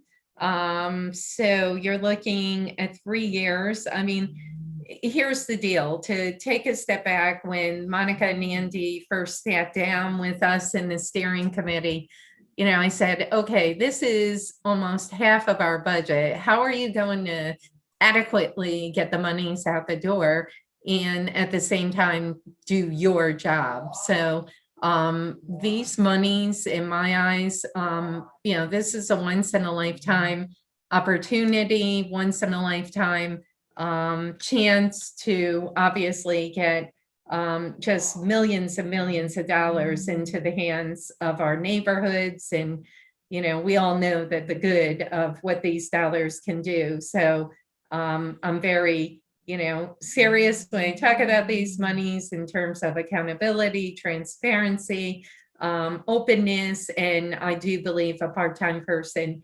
working with the committees is a very, very good idea. And a part-time person working on a grant program. So I'm all for this. I did have a couple of questions. So may I ask how we come up with the 166? And I think we're looking at a 3-year, yep. So a 2-year, 2020, or no, 3-year. And you did say the new hire would also support the transition of the new deputy mayor, the transition of the new administration in 2023. Is that more obviously solely to the ARP funds, not helping with a transition, correct? Like, what's your vision? And do you guys have anyone in mind, and how soon do you hope to get someone on board? Thanks. So I'll talk about the vision, and then I'll let the mayor and Andy pick up the dollar and the future. So the vision was more to be able to, as Council President was just talking about, Andy and I have co-led this to this point. Both of us realizing that extra work, was going to be needed on our time. And as you see, we are both still at City Hall, as Rick is. So it's not foreign to us to work these kind of hours. But, that being said, with me departing, we felt it was going to be really important, especially as we onboard whoever my successor is as deputy mayor. They have to get onboarded in just general operations. So making sure that there's somebody brought on that was just dedicated to working with Andy and also the community and the steering committee in getting these funds secured, administered, and planned for on the next. And then in regards to the next deputy mayor, this 2 removed, 1 more removed. So keep in mind that these funds transcend another administration change. So in the end of 2023, there's going to be a new mayor sitting in this seat. So we thought it would be really important to make sure that there was. And we've been talking about succession planning in City Hall in general, because as we near, 2 years into going into a new administration, it's really important to remember that there is no Bill Chamberlain anymore. Bill Chamberlain has successfully transitioned mayors for decades. And, I was just grateful that I worked in City Hall and had been working with Bill Chamberlain on the transition when we went from Lou to us. And that's not going to happen most likely in the next administration. So really making sure that the departments are doing that work, but also with the importance of this federal dollar work and this neighborhood and community work, making sure that there's a person who will be able to help transition into the new administration as well, to make sure that there's continuity, upskilling and refreshing the whoever's going to sit in these seats later on, as well as the new council. So I think it's just really important. It's good planning on all of our parts to do that work now and make sure that whoever's selected is able to navigate that safely and securely. And I was saying hello to Bill. I'm sure he's looking down, laughing at us. So, Mayor, did you want to pick up where Monica left off, and then we'll open it up for questions? Sure. I think the plan to handle this internally was born more of a desire to make sure that we put as much dollars out on the street as we could, as opposed to accepting the fact that this was a ton of work. I was, of the three, I was always skeptical, the most skeptical about whether we could do this internally while we were juggling everything else. But I trust Monica and Andy completely, and so we were going to run with that and see how far we got. With Monica's departure, however, that changes the equation considerably, and bringing someone new into her position and bringing them up to speed on day-to-day operations is going to be quite a lift, much less tackling the ARP program.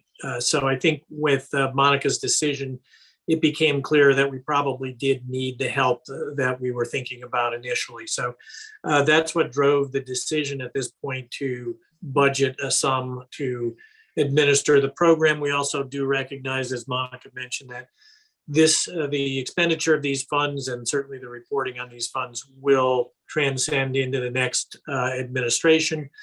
We want the city to be prepared to be able to handle that.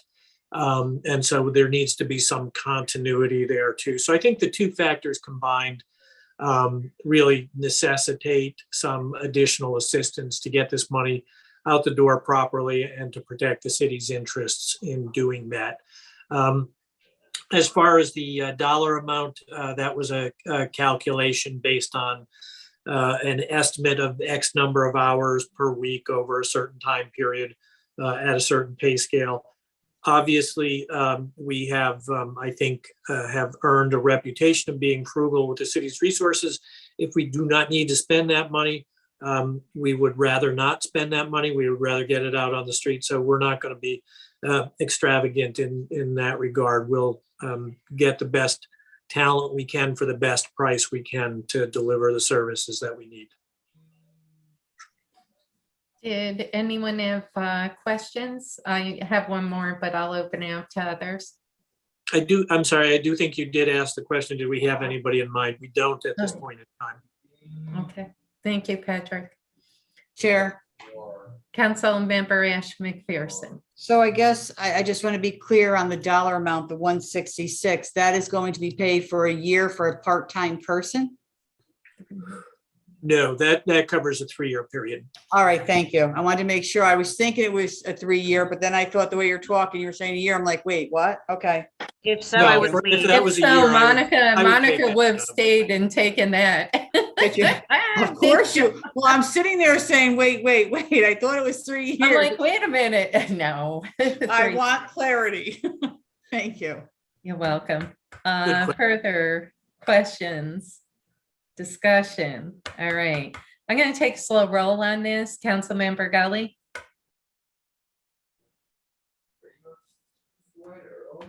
Councilmember Gully. Councilmember Ash McPherson. I'm looking over this and, we all have the questions on the additional $1 million and we know it needs to be done. I just hate doing it. I just hope we can really try to save some of it. The City Hall present and future, I'm glad you gave me the breakdown of how you're going to do it. I'm just concerned that, they're going to do more, want more for an RFQ on that. And the 166, thank you for clearing it, that it's for 3 years. So it makes me feel much better. So I'm going to vote yes. Okay, Councilmember Steele. I have to recuse. How does that work? I can only vote. The recusal is on all the projects, I guess. Yeah, it's all lumped together. You have to recuse on the whole gamut. Yep. Councilmember Cummings. Aye. Councilmember Zaluski. Aye. Councilmember McDermott. Yes. Council President Mantello, as stated earlier, I think we went through these pretty detailed, and I vote aye. Councilmember Gully. I also support it. All right. So we have a vote 6-0. So the vote carries on the ARP funds, Ordinance 112. We'll move along to Resolution 111. Resolution authorizing the mayor to enter into an agreement with Goldberg Segala LLP for the purpose of providing legal services related to labor matters. Council President Mantello, at the request of the administration, is there a motion? I'll make a motion. Motion, Councilmember Zaluski, is there a second? Second. Second, Councilmember Gully. Discussion. Rick, I thought he was, oh, there he is. I'm sorry, you're over Jim. Very quickly, I'll support, I did want to hear your, just, you know, in terms of working with them, you've worked with a number of, you know, labor attorneys, legal attorneys who have worked with the city. How do you rate them? My eyes kind of did pop up a little with the additional 2-year extension, but obviously you're giving the next administration, you know, that flexibility. It's not a must, it's a potential. So I'd be curious your thoughts on Goldberg Segala. Well, I work very closely with Jonathan Bernstein, and he is a partner with Goldberg Segala. Jonathan is, he's an excellent attorney, and he's a real workhorse. I don't have the time to draft a lot of the pleadings that are involved in labor litigation. Jonathan does a lot of, does all the drafting pretty much, and but he's very accommodating to me because I review his drafts, and he takes criticism very well. So they end up being sort of a collaborative effort. I really, it's like having him in my office. I try not to overuse him because I don't want to spend a lot of money, but they do have their fees are reasonable given the rates that all attorneys charge these days. So I'm very happy with the service that I get from them. And Jonathan also has a lot of expertise. He works for other municipalities, and that knowledge is available to me. So, and as you pointed out, it will be up to the next administration whether or not they want to extend the agreement.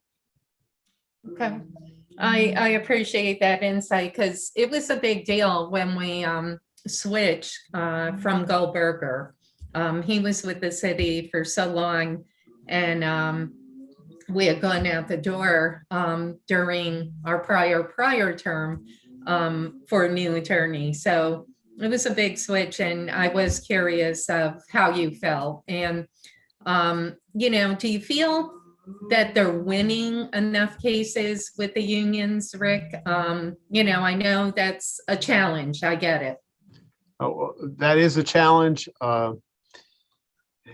We are holding our own. That's what I want to say. Okay, that there's a. I hate to have an extremely contentious relationship with our employees bargaining representatives. At the same time, I think it's my duty to protect the city in every respect I can. And if you leave the store open, sometimes people will maybe help themselves a little bit too much to what's available. So we try to treat our employees fairly, but sometimes organizations have a tendency to overreach sometimes. We have a lot of grievances that we do not think have a lot of merit, but the unions are prosecuting them anyways. And so we have to do what we have to do in those regards. Thank you for the insight. Did council members have questions? And Rick, they're sticking with their same fees, correct? Yes, there's no increase. And to be clear, I think everyone, I think it says in the agreement, I made it more express, but the minimum, the retainer fee of 5,600 a month or something like that is not, it's not a minimum. If we use less hours, they will bill less. So it's just the number of hours that we get a reduced rate on. That's good to know. 5560. Yep. 5560, whatever it was. Yep. Okay. Questions, discussion? All in favor? Aye. Aye. Opposed? All right, resolution 111 carries 7-0. Resolution 112, resolution appointing a commissioner of deeds for the city of Troy. Council President Mantello, is there a motion? Make a motion. Motion, Council Member Luikowski, is there a second? Second. Second, Council Member Gully, discussion? All in favor? Aye. Aye. Opposed? 112 carries 7-0. Resolution 113, resolution authorizing the mayor to enter into an agreement with, I didn't know how to pronounce this, I'd say Supin Corporation for the purchase of an aerial tower truck through the Sourcewell Consortium. Council President Mantello, at the request of the administration, is there a motion? Make a motion. Motion, Council Members Luikowski, is there a second? Second. Second, Councilmember Ash McPherson, discussion? Council President. Whoa. First, we'll go to Rick quick because he may want to add something to the reso, then we'll hit you, Councilmember Gully, okay? Absolutely. I'm Cool. sorry, Councilmember Go. I was just going to, it is Sutphin. Thank you. And he ain't Councilmember keeping up. Gully, thank you. I was going to acknowledge that same thought, Council President. We were just going to straighten out the name. Oh, okay, cool. Is this like a piggyback when you go into a consortium for these?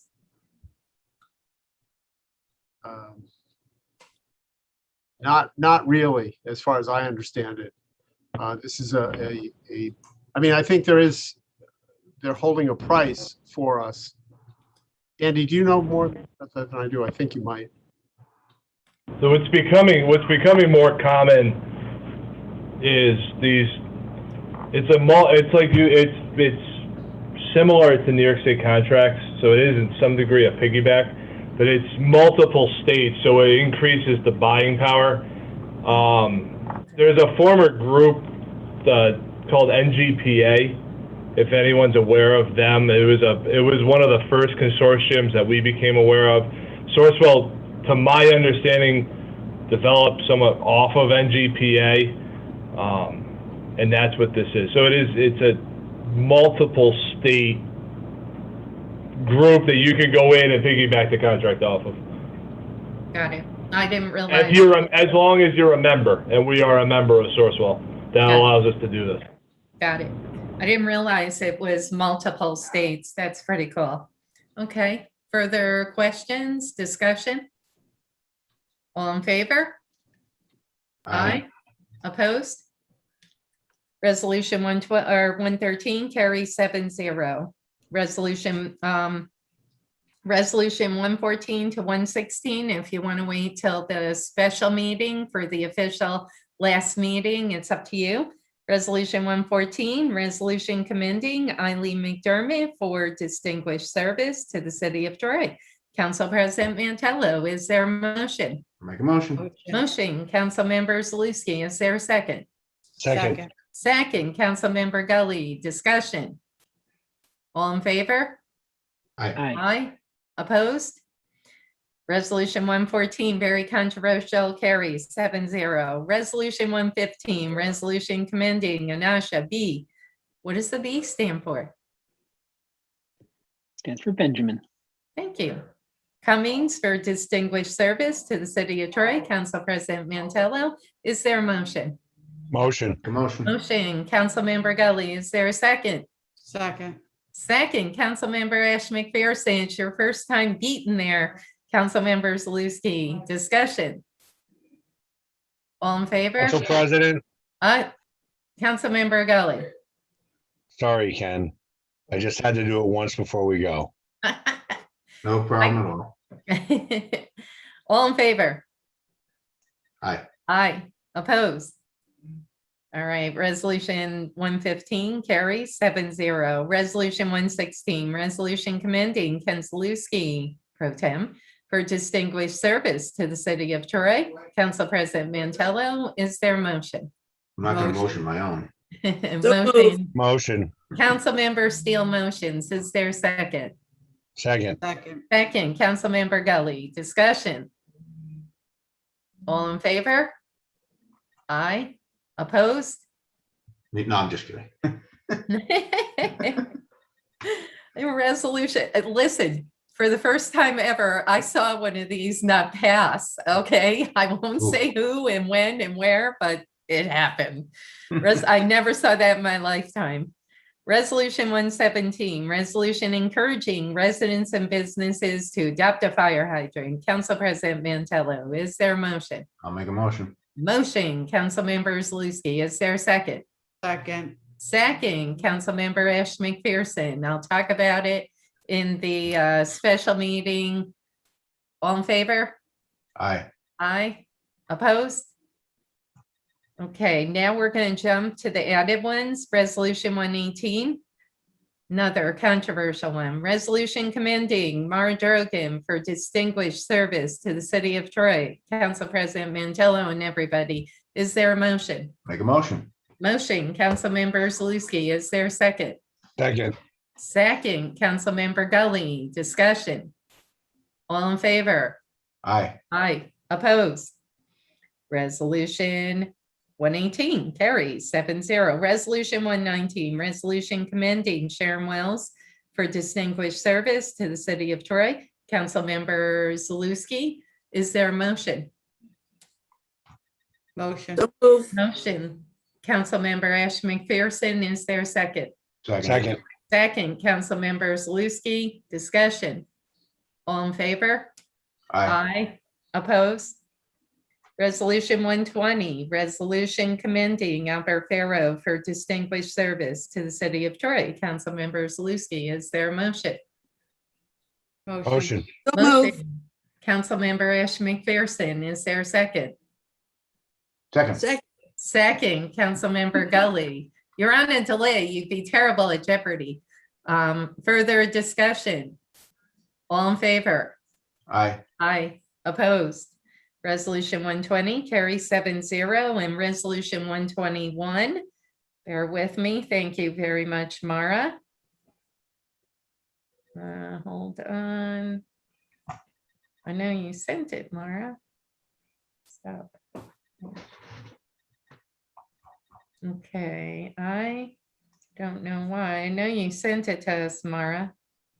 I can read the title if you'd like. Thank you. Resolution commending Jeffrey Nessich for distinguished service to the city of Troy. Council member Steele sponsored that one. Is there a motion? Make a motion. Motion, Council member Zaluski. Is there a second? Second. Second, Council member Ash McPherson. Discussion. All in favor? Aye. Aye. Opposed? Okay, resolution. What number was that, Mara? I don't have it. That's 121. Thank you. 121 carries 7-0. I will take a motion to adjourn and a second, and I would hope that we can continue plowing through, but it's up to you if you want 2 minutes. Motion adjourn. Okay, motion to adjourn. Councilmember Zaluski, is there a second? Second. Second, Councilmember Ash McPherson, discussion. Council President, I'd like to request 2 minutes for a quick break. You got it. A few minutes break. All in favor? Aye. Aye. Opposed? All right, we are adjourned 7-0. We'll be back for the special in 4 minutes, which will be 7:50. That's 2 more minutes than I asked for, so thank you.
Okay, hopefully folks will be coming back shortly. Thanks for hanging out, Rick.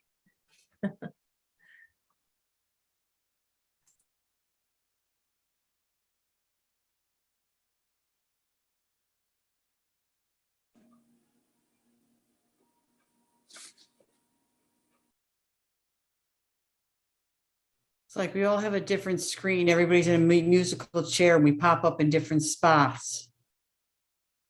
Jim, I'm above you. It's like the Brady Bunch. So look up. I'll look down. Well, actually, on my screen, you're below me, so I am looking down at you. Oh, see, and you're below me here. And Sue is to your left. Sue is underneath me. And you're below me, Kim. So that just goes to show that our screens do not match up. Yeah, they're all different. Well, That's that should be. when Ken said that You know, Deb and Andy were next to each other. They weren't in my world. Yeah, and they still are actually on my screen. They're right next to Oh, each other. yeah, I see that. Okay, yeah, not on mine. All right, let's all move them around. All right, Mara, how are we? Good, let's go. All right, Mara, I can sense the sorrow in your voice. I feel, you know, Yes, you don't want that's this true. to end. I will miss many things about City Hall, but Zoom meetings will not be one of them. Yeah, the Zoom definitely brought just whole new dimension to our meetings. Very difficult, very, very difficult. Okay, well, let's get the special meeting underway. I don't know if anyone can top my beautiful son with the Pledge of Allegiance, but since you know, Council Member Zaluski, it is your last meeting. If you would indulge us in leading us in the Pledge of Allegiance, that would be very kind. Absolutely. Thank you. I pledge allegiance to the flag of the United States of America and to the republic for which it stands, one nation, under God, indivisible, with liberty and justice for all. Very nice. Thank you, Council Members. Zaluski. I tried to do a Bob Doherty flair, but it didn't work. And justice for all. All right. And James said thank you. Mara, roll call. Councilmember Gully, Here. Councilmember Ash McPherson, Here. Councilmember Steele, Councilmember Cummings, Present. Councilmember Zaluski, Here. Councilmember McDermott, Here. Council President Mantello. I'm here. 7 present, none absent. Okay, presentation of the agenda. All the items did pass finance earlier, and they are now on the special meeting. The public forum, we had no one sign up, unfortunately. And let's take it away. Local law 2. You know what? I do want to make a motion to add resolutions, the ones we did add, to unanimously officially add them. You know, 118 through 121. Thank you, Mara, just for process wise. So resolutions 118 through resolutions 121, I'll make a motion to add them to the special meeting. Is there a second? I'll second that. Second, Councilmember Zaluski, all in favor? Aye. Opposed? Motion carries, 7 ayes, 0 noes. Okay, so 118 through 121 are added. Local law 2. A local law amending and replacing Troy City Code Section 71-2 to increase the number of planning commission members and to change qualifications. Councilmember Zaluski, at the request of the administration. Is there a motion? So move. Motion, Councilmember Steele. Is there a second? Second. Second, Councilmember Zaluski. Discussion. All in favor? Aye. Aye. Opposed? Local law 2 passes, 7 ayes, 0 noes. Ordinance 104. Ordinance authorizing the city comptroller to deduct monies from the general fund and unassigned fund balance and to credit the amount to the general fund assigned unappropriated fund balance for a specific purpose. Council President Mantello, at the request of the administration. Is there a motion? Make a motion. Motion, Councilmember Zaluski. Is there a second? Second. Second, Councilmember McDermott. Discussion. All in favor? Aye. Aye. Opposed? Ordinance 104 passes, 7 ayes, 0 noes. Ordinance 105. Ordinance amending the 2021 Special Grants Fund budget. Council President Mantello, at the request of the administration. Is there a motion? I'll make a motion. Motion, Councilmember Zaluski, is there a second? Second. Second, Councilmember McDermott, discussion. All in favor? Aye. Aye. Opposed? Ordinance 105 passes, 7 ayes, 0 noes. Ordinance 106. Ordinance authorizing the creation of multiple capital projects and amending the capital projects fund to appropriate funding for various projects. Council President Mantello at the request of the administration. Is there a motion? So moved. Motion, Councilmember Zaluski, is there a second? Second. Second, Councilmember McDermott, discussion. All in favor? Aye. Aye. Opposed? Ordinance 106 passes, 7 ayes, 0 noes. Ordinance 107. Ordinance authorizing the re-levy of unpaid vacant building fees onto the 2022 property tax bills. Council President Mantello at the request of the administration. Is there a motion? I'll make a motion. Motion, Councilmember Zaluski, is there a second? Second. Second, Councilmember McDermott, discussion. All in favor? Aye. Aye. Opposed? Ordinance 107 passes, 7 ayes, 0 noes. Ordinance 108. Ordinance authorizing the re-levy of unpaid water charges onto the 2022 property tax bills. Council President Mantello at the request of the administration. Is there a motion? Make a motion. Motion, Councilmember Zaluski, is there a second? Second. Second, Councilmember McDermott, discussion. All in favor? Aye. Aye. Opposed? Ordinance 108 passes, 7 ayes, 0 noes. Ordinance 109. Ordinance authorizing the re-levy of unpaid solid waste management fees onto the 2022 property tax bills. Council President Mantello at the request of the administration. Is there a motion? I will make a motion. Motion, Councilmember Zaluski, is there a second? Second. Second, Councilmember McDermott, discussion. All in favor? Aye. Aye. Opposed?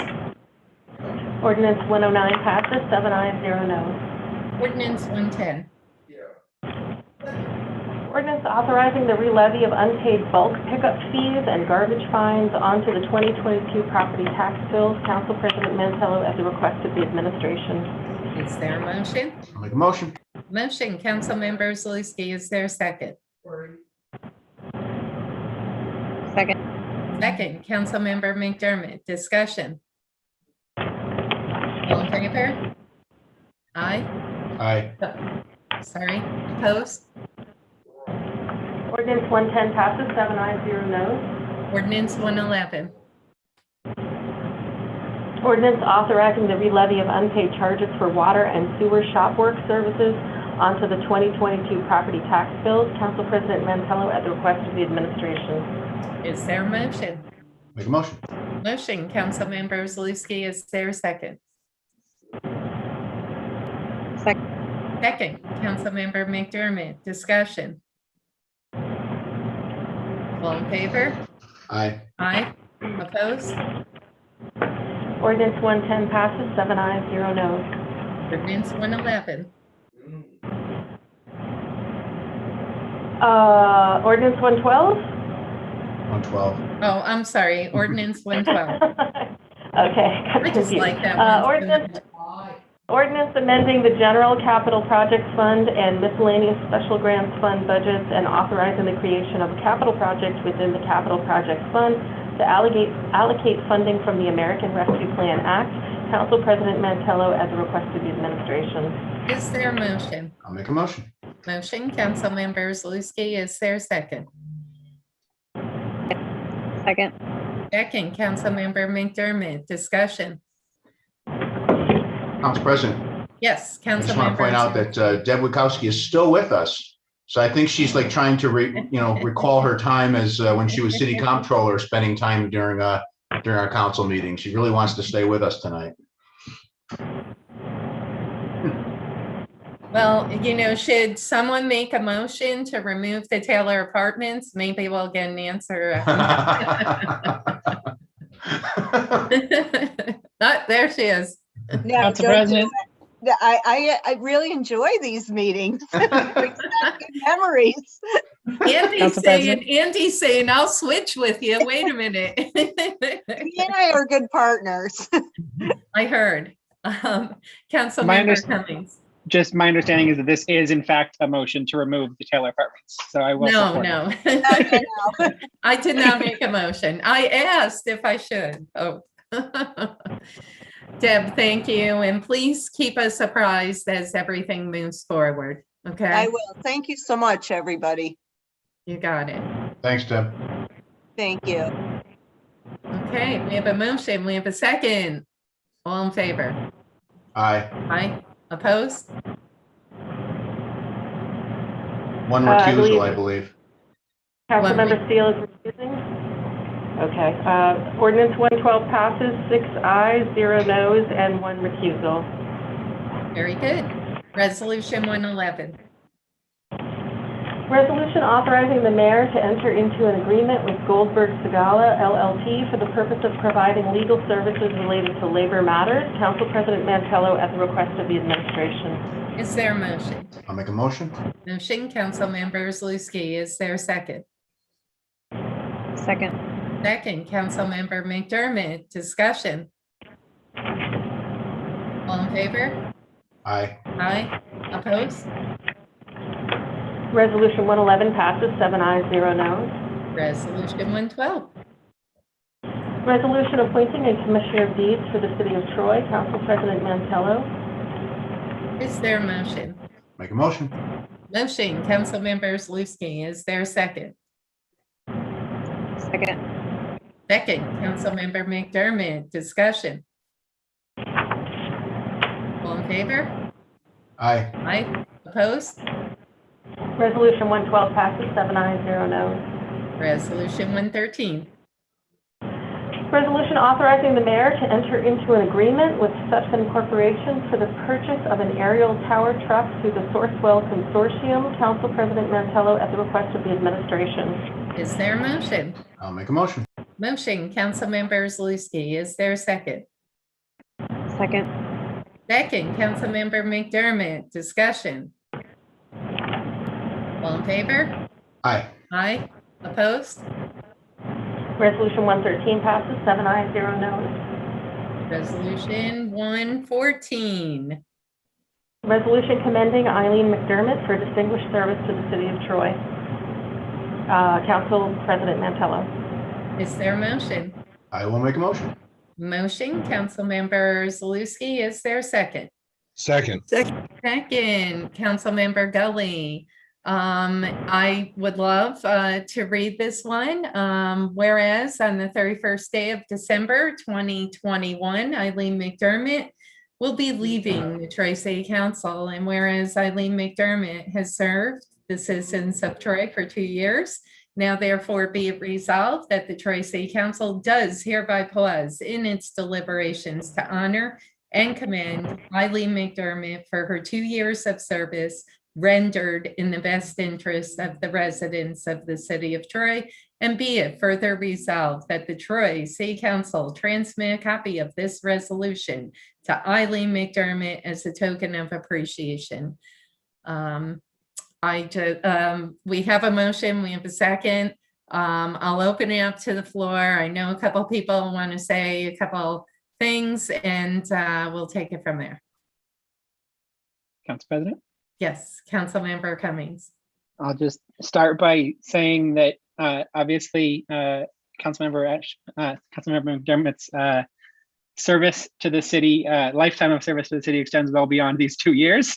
Yeah, recognized in this resolution. It's been really an honor to serve with her for the 2 years I've been able to here, and an inspiration to see her work throughout the city, throughout her life. And so yeah, thanks for spending the years with me. Thank you, Councilmember Cummings. Council President? Councilmember Zaluski. I will, as usual, echo what Councilman Cummings stated. I'll also add that, as we know, Councilperson McDermott served as the chair of our Public Safety Committee. It's not a fun committee to chair. It's difficult. A lot of issues come up throughout the year, and I think she did a stellar job keeping things cool and calm, and really awesome service to the city. And like Councilman Cummings said, Eileen, you've been doing this longer than just your couple years on the council, but you've certainly made an impact on your district, on the city of Troy. So thank you for everything that you've done. Thank you, Councilmember Zaluski. Council President. Councilmember Steele. I just want to echo my colleagues, but I also want to add that Eileen has been a great addition to our caucus. She's very, she has a great sense of humor and a great background that she brought to us in our discussions. And I'm going to miss her. And I realize, though, that she has a lot of good stuff going on with the family, and I congratulate her on the new addition, and enjoy yourself and think of me. And Councilmember McDermott, I want to add, I just want to say congratulations on your first grandchild. Councilmember McDermott and I had a great conversation a couple of weeks ago before she was heading out to Florida. And, I asked Councilmember McDermott, why are you leaving the council? And it really is all about family. And I know my husband is was very close with one of your brothers and knows your family very well. And they're a very tight-knit family. So I get it. And I just wish you well. And as mentioned earlier, your 2 years on the council, certainly is 2 years on the council, but you have been dedicated to public service in the county and the city for many years. So I just want to thank you for being a part of the council for the past 2 years. It was great to get to know you, and hopefully we'll continue working together. Thank you. Chair. Councilmember Ash McPherson. I would just like to echo everything what everybody's saying. Eileen, it's been a pleasure to serve with you. I hated it that most of our serving was through Zooming. We had some controversy, but we also had some fun. I wish you so much fun with the baby, because I have 5 grandbabies, and and going to Florida and visiting your grandbaby is going to be the best thing that we need to do for each other. So I wish you well. I wish you success, and I'm sure I'll still see you around. Thank you, Councilmember Ash McPherson. So I guess I'm the only one left. Councilmember Gully. Eileen, all that normal stuff that everybody just said is very true. I will tell you this, what I like about you, you're a down-to-earth, real person who can communicate and listen and collaborate. And we've had some great conversations, and I appreciate that. Outside of the political realm, I just think you as a person are just a very great person, and I love the respect you've shown, and I love the respect you demanded during our conversations. So it's been a pleasure for 2 years. I actually wish it was more, but I'll take the 2 and I'll remember for a long time. Thank you for your time. Thank you, Councilmember Gully. And Councilmember McDermott, what do you have to say? How does it feel? Your last meeting, your last hurrah, hurrah. It feels good, and thank you for all your kind words, and thank you also to the residents of Troy. Thank you, Councilmember McDermott. We will miss you, but I know we're going to work together. All in favor? Aye. Opposed? All right, resolution, go ahead, Mara, sorry. Resolution 114 passes, 7 ayes, 0 noes. Okay, sorry, I lost my place here. Resolution 115. Resolution commending Anasha B. Cummings for distinguished service to the city of Troy. Council President Mantello. I will let Council Member Zaluski read this one. Yeah, I can't motion though. Oh, I'll make a motion. Is there a second? Sorry. Second, Councilmember Steele. Councilmember Zaluski. I have the floor. You do.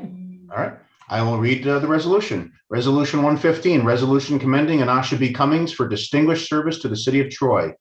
Whereas on the 31st day of December 2021, Anasha B. Cummings will be leaving the Troy City Council, and whereas Anasha B. Cummings has served the citizens of Troy for 4 years, now therefore be it resolved that the Troy City Council does hereby pause in its deliberations to honor and commend Anasha B. Cummings for his 4 years of service rendered in the best interests of the residents of the city of Troy, and be it further resolved that the Troy City Council transmit a copy of this resolution to Anasha B. Cummings as a token of appreciation. Oh, I'm going to speak real quick. Councilmember Cummings and I, he was my pro tem for a couple of years. And, the way the charter, it is very odd. The council president can be from a different party of your pro tem.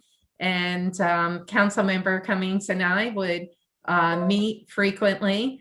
And we talk about various, business over, what was it, asparagus one time, fried asparagus maybe at Rare Form. But anyway, I never knew Councilmember Cummings. I learned a lot about him. I learned that he has never shaved in all of his life, which blew me away. Even when he was younger, I learned a lot about Councilmember Cummings, and I just want to say it's really been a lot of fun, a lot of pleasure. I think I learned quite a bit from you. I never say that I can't learn, and I did learn some new things from you. And you also kept us on our toes, and I'm going to miss that. And I'm going to miss your quick calculator and your quick wit. And I'm really going to miss you on the Councilmember Cummings. And I do hope that you stay involved with city government. I have a feeling you will. And I have a feeling you'll be popping by City Hall as frequently as you do now, because you're only a block away. But saying that, I'm sure I'll see you around, and I really hope you stay involved. And I thank you so much for everything that you've taught me, and just being there a couple times when I needed you. So thank you. Council President. Councilmember Zaluski, then Councilmember Gully. So it's funny, you said how you hope that Councilman Cummings stays involved. And it was funny, when I was reading the resolution, I said 4 years. I was thinking, I felt like it was more like 10 years that he's been on the council. And that's because, Anasha has been involved for a long, long time in the city. He's definitely been someone that he's been a very involved resident, whether he's elected or not. And so I was like, wow, 4 years, that's a lot shorter than I thought. But I certainly anticipate, Anasha, that you'll stay involved. It's been an absolute pleasure working with you. I've shared our high points and certainly frustrations. I know, Anasha, you've got, Anasha is like this compendium of ideas for government. Like, I'm sure you could write multiple books on it. And I think what's happened is, he became part of government and realized, wow, this just doesn't move as fast as I'd like it to. I can't get the things done that I want to get done. It's a frustration I had early on too. And you realize that you just, one person can't do it all. But Anasha has some of the greatest ideas I've ever heard from a person. And I know that you'll keep pushing for those ideas. Whether it's technology or the environment or economy or housing or whatever. I mean, we've had so many incredible conversations, and you're a very unique human being, Anasha, and that's to your credit. And I'll just say, never stop being yourself. Thanks for your service. Thank you, Councilmember Zaluski. Councilmember Gully. Council President, I can't begin to imagine how you got on the conversation if you ever shaved or not. But I would just say that's one of those facts I really could have probably assumed right from the beginning. Anasha, you're a character like no other one. Highly intelligent, very focused individual. I loved your in-depth of analyzation of pieces that we were looking for. And I better not find out that you're not coming back so you can start that water taxi business we talked about. Because if so, you would look like a captain of one of those Viking ships. So you could probably do well on one. But I will tell you this, been a lot of fun. We didn't always agree, we know that, but we always showed each other proper respect, and I enjoyed that. Thank you very much for your time, and I know we're gonna see more of you in some capacity. I just can't figure out what it is yet. Thank you, Chair. Councilmember Gully. Councilmember Ashman McPherson. Anasha, I only had the pleasure of 2 years on the council with you, and it's been one hell of a ride. You've taught me some things, and you taught me how to look more in depth at things that I'm not aware of, and to take my time to understand something, because I don't have any patience. I wish you well. I like everybody's saying, we know we're going to see you around. If you do shave, we will never know it's you. So I'd be careful of that. You're gonna have to give us, maybe wear your little horn hat that you have. But I wish you the best, and we'll see you again. Thank you, Councilmember Ashman McPherson. Councilmember Steele. Thank you.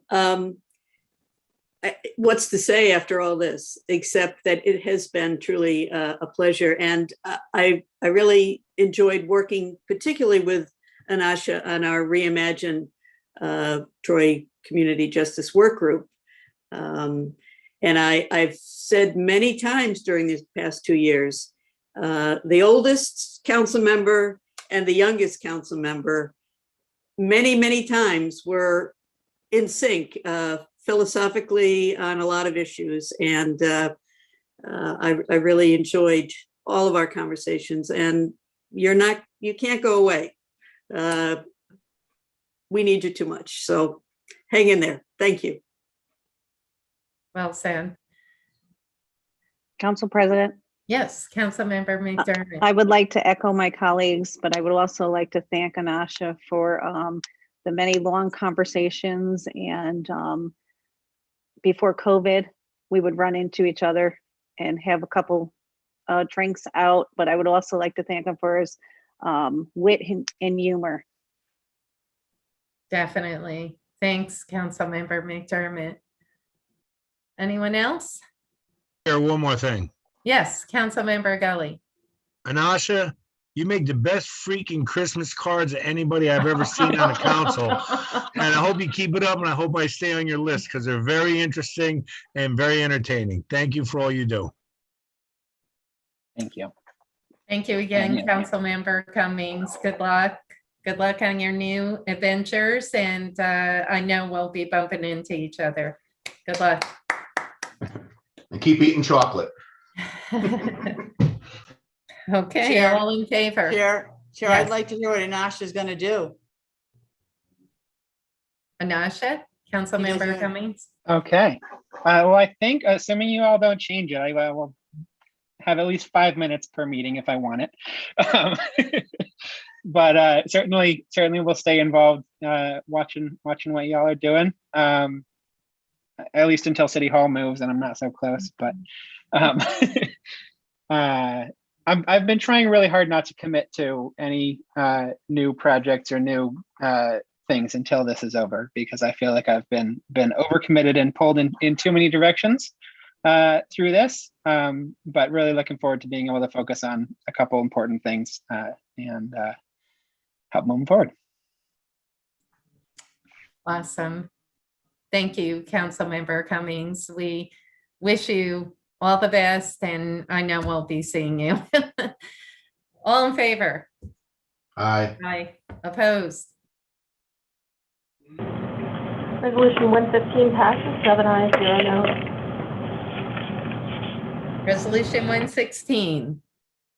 Resolution commending Ken Zaluski for distinguished service to the city of Troy. Council President Mantello. Is there a motion? I'll make a motion. Is there a second? I'll second. Second, Councilmember Gully. I'll read this. Whereas, as you can tell, I feel so bad. I wish we put some time into these resos. I'm so sorry. Whereas on the 31st day of December 2021, Ken Zaluski will be leaving the Troy City Council. And whereas Ken Zaluski has served the citizens of Troy from 2008 through 2015 and from 2020 through 2021. Many years. Now, therefore, be it resolved that the Troy City Council does hereby pause in its deliberations to honor and commend Ken Zaluski for his 10 years of service rendered in the best interest of the residents of the city of Troy, and be it further resolved that the Troy City Council transmit a copy of this resolution to Ken Zaluski, aka Pro Tem, as a token of appreciation. We have a motion, we have a second. I'll open it up to the floor and we'll take it from there. Chair, Councilmember Gully. Ken, what can I say? You're going up to the big house. We're excited for you. You get coffee in 2 Square, but you won't get much up there like you could do here. You were doing a great job for the city and your district. You really put a lot of effort into it, and I appreciate that. And I will tell you that I know a lot of the members know, but some don't. All the communication that we've had and conversations that we've had, the collaboration's been wonderful. That's all I look for in life, is people who will talk and listen, not just talk. And you're one of them, and I appreciate that. Thank you very much for your time. Thanks, Councilmember Gully. Chair. Councilmember Ash McPherson. Councilman Zaluski, congratulations on your new position. You know, I've always talked about, we've had people going to the county ledge and who is your legislators, and nobody knew who their legislators were, but they're going to know who you are, the constituents in the city of Troy. It's been a pleasure to serve with you for 2 years. Yes, we've gone round and round, but that's what makes things work. I wish you the best. I know you're still going to be involved from the county level, and we will see you around. Congratulations. Well said. Council President? Yes, Councilmember Steele. Ken, definitely going to miss you. We've had some great caucuses, especially going to miss Mike's snacks and his wine. Oh, no, did I say that out loud? I'm sorry. No, Ken, it's no secret that we haven't always agreed on things, but we come out of it still speaking to each other, and that's something to be said. And I wish you well. I think you're going to have a lot of time on your hands, but I wish you well at the county ledge. And don't forget us. Well said, Council President. Councilmember McDermott. Ken, thank you so much for your hospitality over the last 2 years. And you're very lucky to be going from a 2 to 3 hour meeting to probably a 10-minute meeting.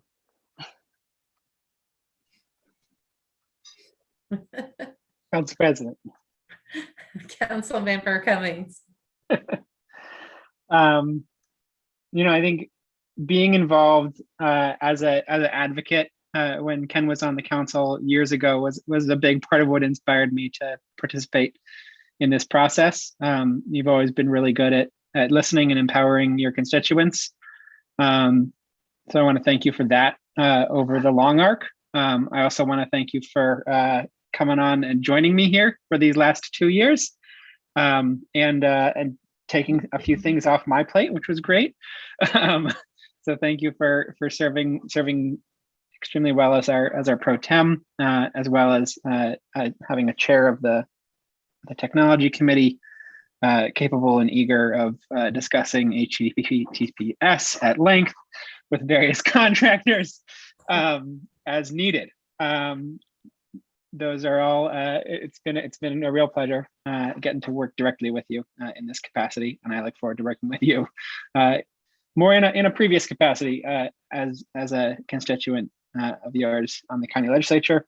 I really think it'll be really great to have you there sort of as a bridge.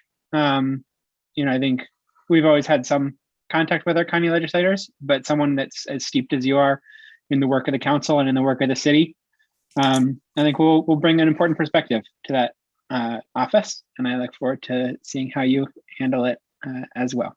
So thank you for all this time.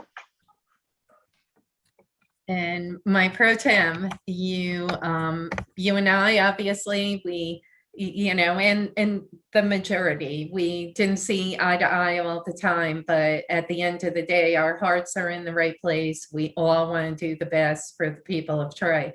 And it might not be known to the rest of the folks on this council meeting, but Ken and I share something very, very deeply, and that is our love for Madonna. I'm sorry I gave out that that secret. But Ken, I ditto what everyone else said, and maybe one of these days you and I'll hit a Madonna concert. You can keep Michael at home. I really always felt left out because I knew that Michael was a really good cook and had great snacks and all that good stuff. And you guys would caucus there once in a while. So I felt very left out. But Ken, when you go up to the big house, keep us in mind. And I hope that you can change the way the county legislators are looked at. And one of the first, when Ken was first running, I just said, you really want to go there? All they do is, pass the budget, and then resolutions commemorating somebody's, 100th birthday, which is really cool. But in terms of really rolling up your sleeves and working for the folks of Troy, a lot of folks don't know who their county legislators are. And Ken said immediately, he said, I'm going to change that, Carmela. So let's see if you could change it. I wish you all the best. I know we'll be working together. And I think that this is a great move for you, and I wish you well. Thank you for being my pro tem, and thank you for being my fellow Madonna friend. So Ken, what do you think? It's strange. First of all, I appreciate all the kind words. Thank you, everybody. Yeah, look, as Kim said, I'm still here. Instead of just representing District 5, I'm now gonna represent the entire city of Troy. And yes, I do think the county legislators should be a little more interactive within the city and be a bridge. And that's certainly my plan. Whether I'm successful or not remains to be seen. But I'm going to give it my best try. I actually sat through my, years ago, I attended the county leg meetings, and I went to a recent one to get my feet wet again. And it was not exciting. Let me just put it that way. It was quite boring. And trust me, we have a lot more fun here than I think the county legislators do.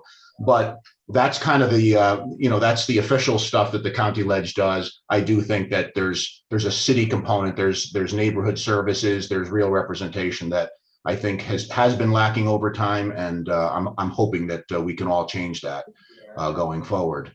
Yes, I don't think it's a big secret that I've been a Madonna fan since 1981 when Holiday came out, and then Borderline and Lucky Star. I was like, oh my God, I love this music. It's actually more of a surprise that Carmela's a fan. So look at this. All right, we have closet Madonna fans coming out today. This is awesome. So we'll have to have a Madonna dance party or something. But anyway, thank you so much.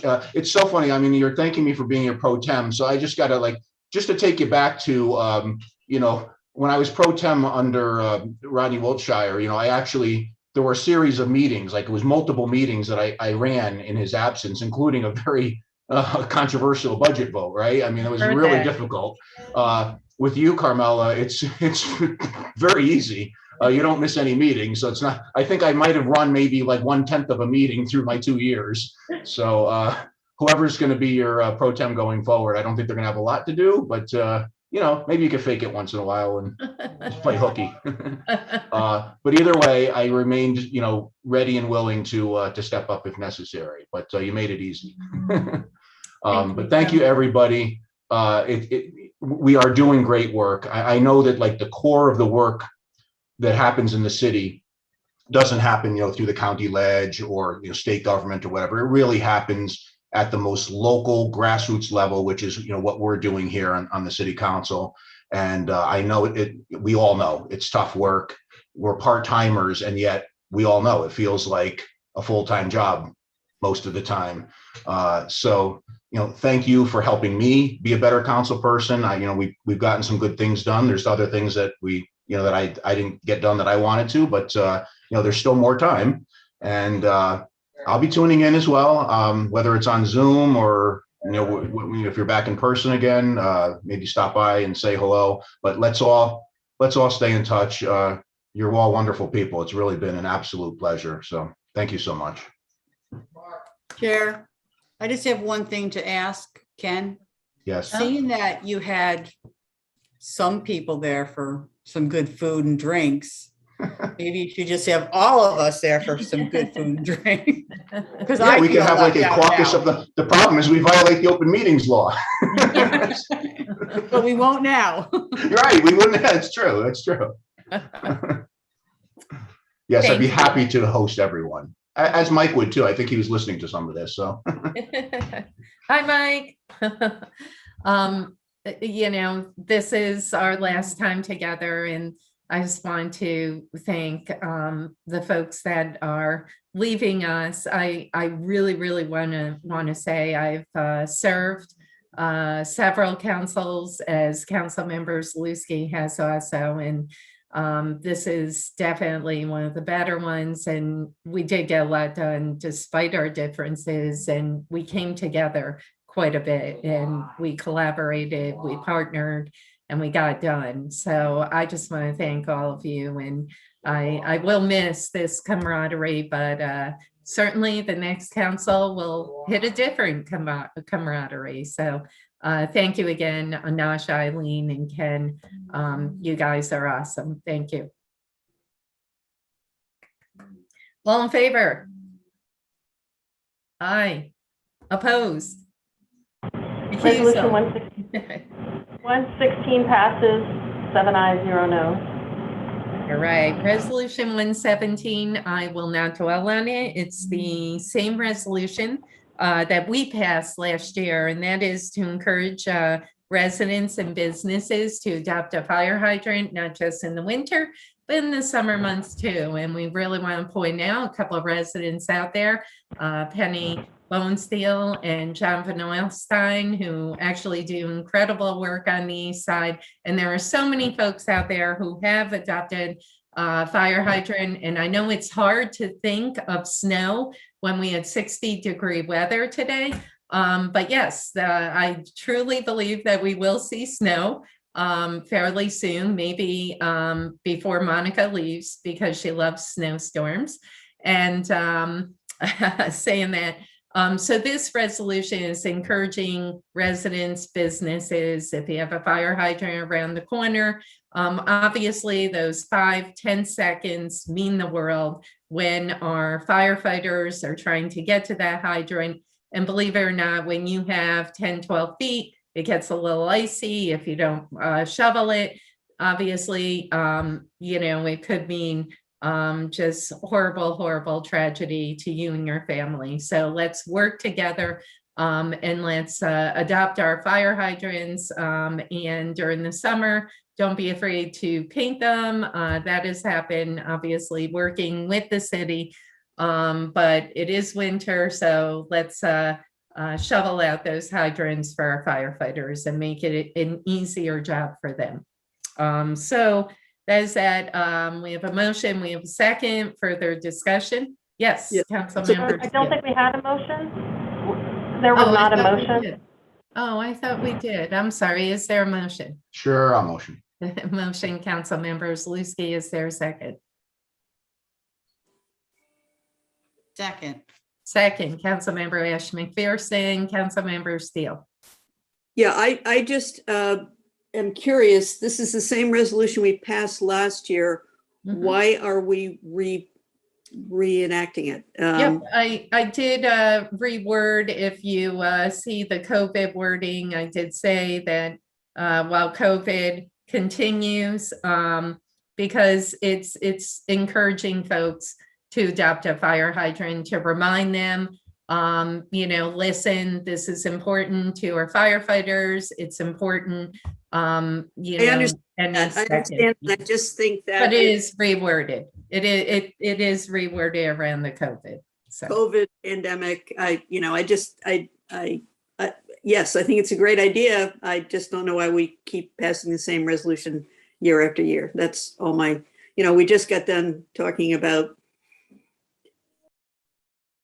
And there she goes. You signed off. Okay, you're on mute. Okay. Well, are you done, Councilmember Steele? It isn't year after year. The first resolution actually was more of an in-depth interactive map application for folks that other municipalities had. That was vetoed. If that wasn't vetoed, I wouldn't have to, keep encouraging folks. We would actually have a program here in the city. So that was vetoed. So last year I said, you know what, I'll water it down. Since it was vetoed, we'll make it just this encouraging residents and businesses. And quite frankly, I don't think it hurts to remind folks. It is reworded a tiny bit, but it is just reminding folks how important it is in your neighborhood. It can save a few seconds, and it's very harmless. So further discussion? Council President? Councilmember Gully.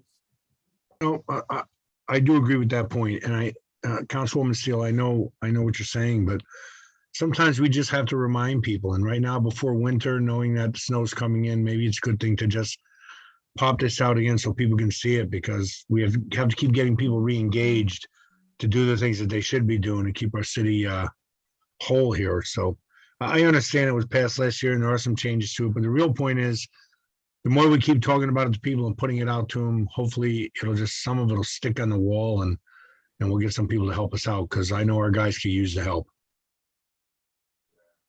Thank you, Councilmember Gully. Further discussions? All in favor? Aye. Aye. Opposed? Resolution 117 passes 7 ayes, 0 noes.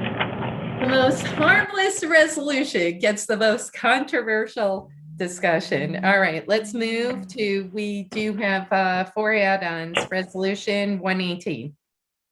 Resolution commending Mara Drogan for distinguished service to the city of Troy. Council President Mantello. Is there a motion? I'll make a motion. Motion, Councilmember Zaluski. Is there a second? Second. Second, Councilmember Ash McPherson. I'd like to read this quickly. Whereas on the 4th day of January 2022, Mara Drogan will be leaving her position as Troy City Clerk. And whereas Mara Drogan has served the citizens of Troy for 4 years, now therefore be it resolved that the Troy City Council does hereby pause in its deliberations in honor and commend Mara Drogan for her 4 years of service rendered in the best interests of the residents of the city of Troy. And I put exclamation points there. And be it further resolved that the Troy City Council transmit a copy of this resolution to Mara Drogan as a token of appreciation. And I want to lead this off.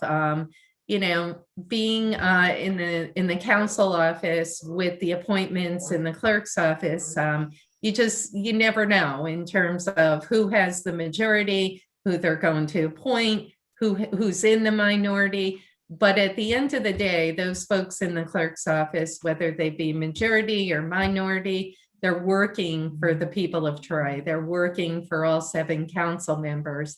And I see Rick has his hand up. Rick? I just want to commend Mara and her office. My office has had the most professional relationship with them.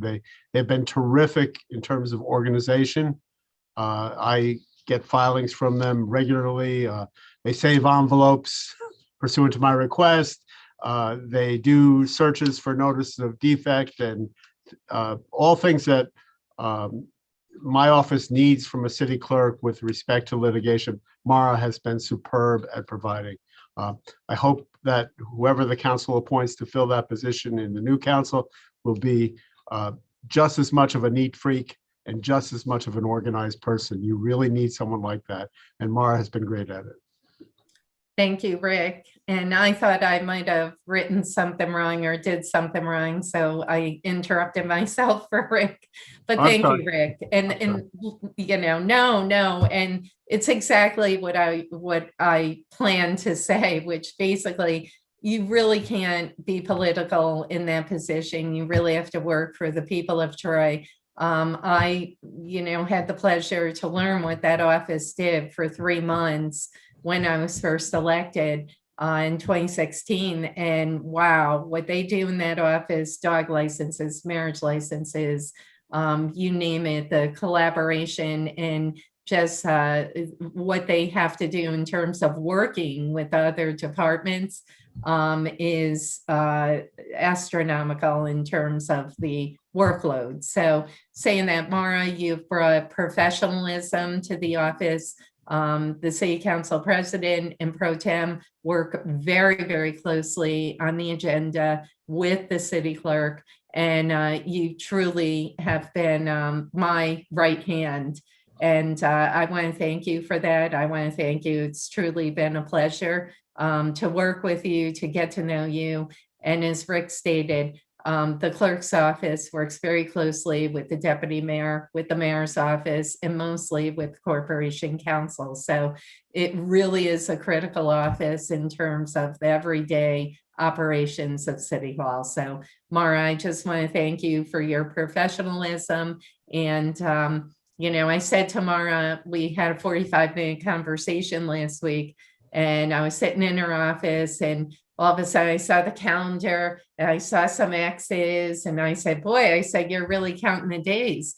And Mara thought our first meeting was going to be on the 6th. When I said it was on the 4th, she's like, oh my God, that's even better. So needless to say, Mara's pretty psyched to go on to her next chapter. She has just incredible skills, and her background is fabulous. And I just want to thank her for really taking the office. Patty O'Brien was the prior clerk.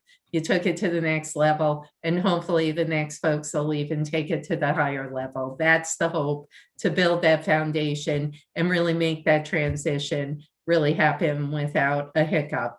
So thank you, Mara, for all you've done. Thank you.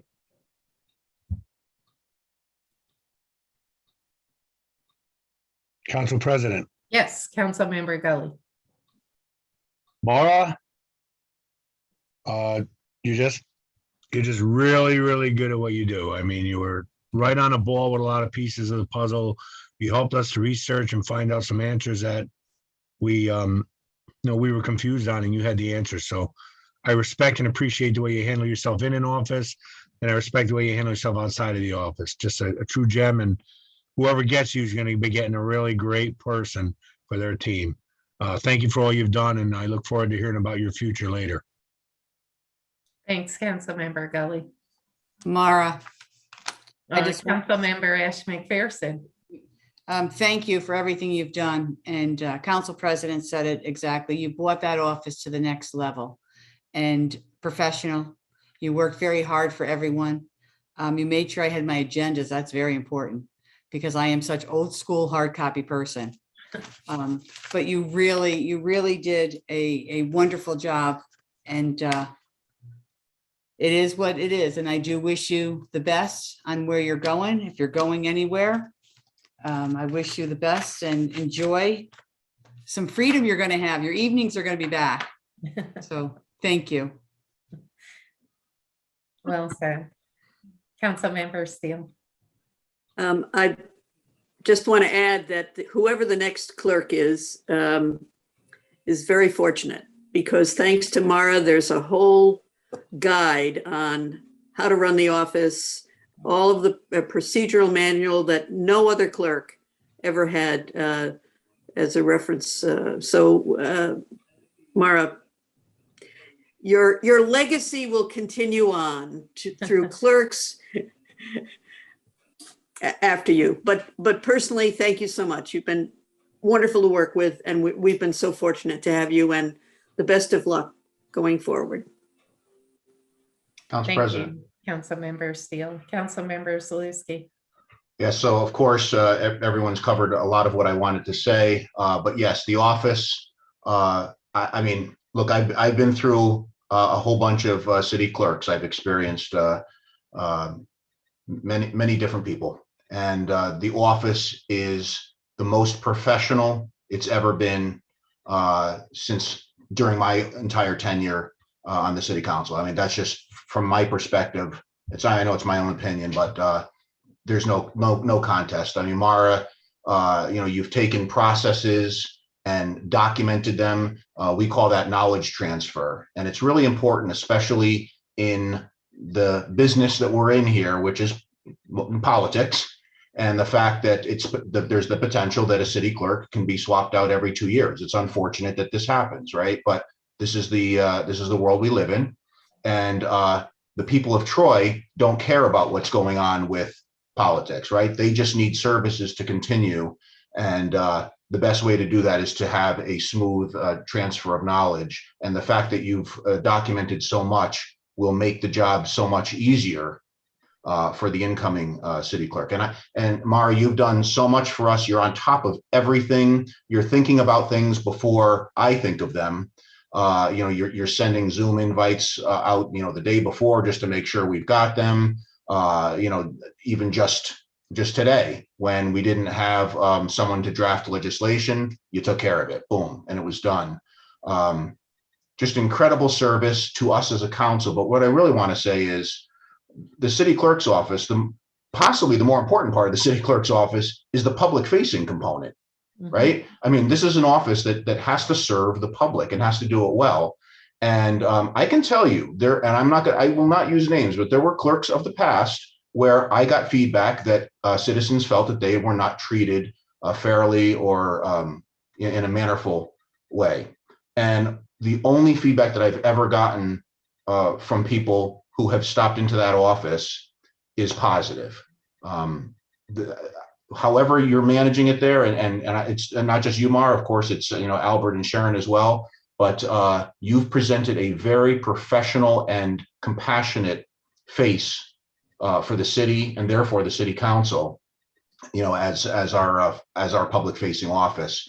So that speaks volumes, and that's really, really important. It's customer service, and people are very quick to criticize government and say, oh, I was in City Hall today, and oh, this person yelled at me, or they treated me like they didn't give me the time of day. It's never happened. I've never gotten any complaints. I've gotten only positive feedback from residents and their dealings with the city clerk's office. So thank you so much for being such a positive, outwardly facing office. You've all done an incredible job, and we're going to miss you. Thank you. Thank you, Councilmember Zaluski. Well put. Anyone else? Is it? Councilmember Cummings. Yeah, I was just thinking back to when a small group of completely brand new council people who have never been through any of this had the pleasure of interviewing Mara for this position, and got to tell her that, yeah, we had no idea really what the position would entail for her either. And she took it anyway, and she ran with it. And with almost no on-the-job training, she grew into the position in such an amazing way. And as is mentioned, not only learned everything that she needed to know to do the position with excellence, but also documented it in a way that hopefully no clerk is ever left in that position again, with a job that's far more deeply defined and resources at their fingertips to do it successfully. So that service certainly, as has been mentioned, will transcend these 4 years with the Drogan manual. Um, so yeah, thank you for that. And I also just hear anecdotes all the time about how happy people are to have you in that office, how good it is to work with you on on permits, on the neighborhood improvement program. And then you've taken initiative on things like the dog licenses and renewals, and the preserving the city's history in ways that really benefited everyone, and show your love and dedication to this position and to the city. So thank you, and thanks for all the fun times along the way, and look forward to continuing to seeing you in the streets around Troy. Thanks, Councilmember Cummings. That was really, really nice. And, real quick, Mara, I just want to add one thing. Ken and Anasha hit it. I know if I hear no negatives, no bad customer service comments about the clerk's office, I know you're doing a stupendous job. And we've received little or no complaints, and that is a true value, and certainly something that you did extremely well. So I just want to thank you again. Mara, so where are you heading? What's your plans? My plan is to take a couple weeks. I don't have anything definite lined up now, but I am hoping to get back into academia or one of our local nonprofits. I will say when Anasha did interview me, I was told that there would be council meetings 2 Thursdays a month, and that would be it.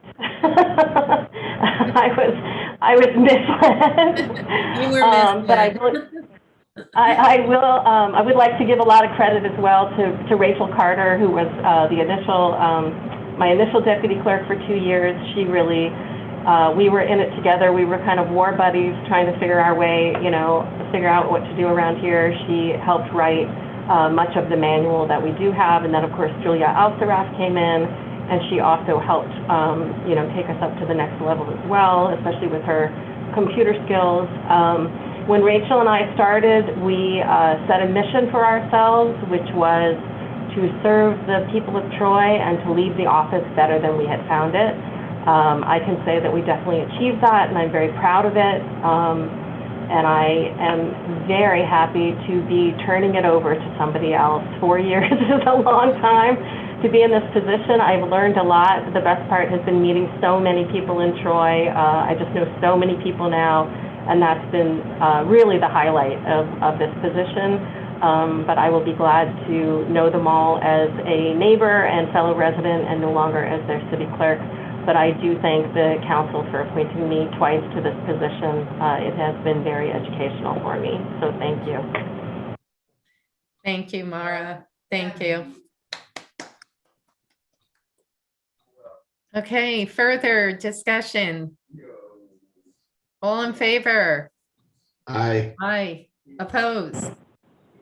Resolution 118 passes, 7 ayes, 0 noes. All right, resolution 119. I believe Mara, Councilmember Zaluski is the sponsor of the next 2, and then Councilmember Steele is the sponsor of the last. Okay. Got it. Thank you. Thank you. Resolution 119, resolution commending Sharon Wells for distinguished service to the city of Troy. Councilmember Zaluski. Is there a motion? I'll make a motion. Is there a second? I'll second it. Second, Councilmember Zaluski. Take it away, Councilmember Zaluski. Okay.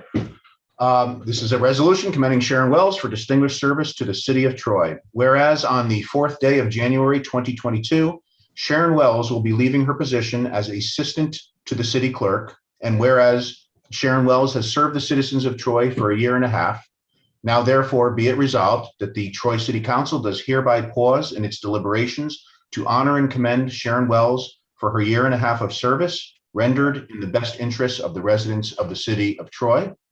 And be it further resolved that the Troy City Council transmit a copy of this resolution to Sharon Wells as a token of appreciation. Thank you, Councilmember Zaluski, and thank you, Mara, for building a really good team. Thank you. Further discussion? All in favor? Aye. Opposed? Resolution 119 passes, 7 ayes, 0 noes. Resolution 120. Resolution commending Albert Farrow for distinguished service to the city of Troy. Councilmember Zaluski. I'll make a motion. Is there a second? And I will second. Second, Councilmember Zaluski. Discussion. All in favor? Aye. Opposed? Resolution 120 passes, 7 ayes, 0 noes. And resolution 121. Resolution commending Jeffrey Nessich for distinguished service to the city of Troy. Councilmember Steele. Is there a motion? I will make a motion. Motion, Councilmember Zaluski. Is there a second? Second, Councilmember Steele. Discussion? All in favor? Council President, sorry. I'm sorry, Councilmember Cummings. I'll just say I had a somewhat similar conversation with Jeff as I did with Mara. That was many years ago, except that in his case, he had served in a very similar capacity for his entire career and knew the position quite well. And so we were certainly really lucky to have him for these 4 years of his otherwise retirement. Really glad that he was able to come in and help us dot all the I's and check all the T's, and I think also really move the city forward in a few important capacities around how we manage contracts, making sure that those checks and balances are there. So yeah, again, thanks to him and all of his dedication to this work. Council President? Yes, Councilmember Steele.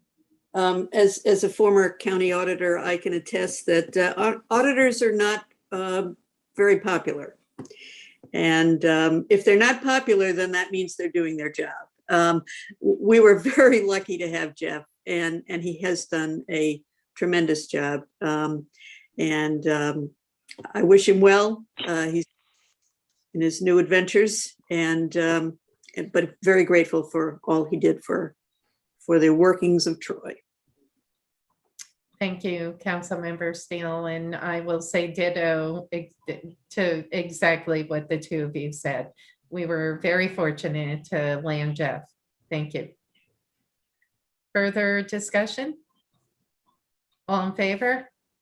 Aye. Aye. Opposed? Resolution 121 passes, 7 ayes, 0 noes.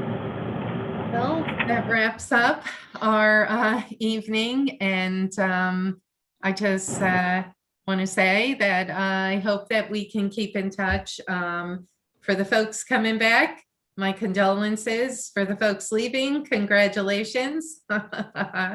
Enjoy, happy holidays, Merry Christmas, spend some time with your families, guys. You deserve it. We put a lot of hours, a lot of time into this job. We love what we do because it's for the people of Troy. And how we get there, we might take some curves, some bumps, we might yell at each other, we might say it's redundant, Councilmember Steele. But saying that, at the end of the day, we all want what's best for our city. So I just want to say, spend some time with your families, guys, and Merry Christmas and Happy Holidays. Thank you. For fear of being redundant, I will motion that we adjourn. We have a motion. Is there a second?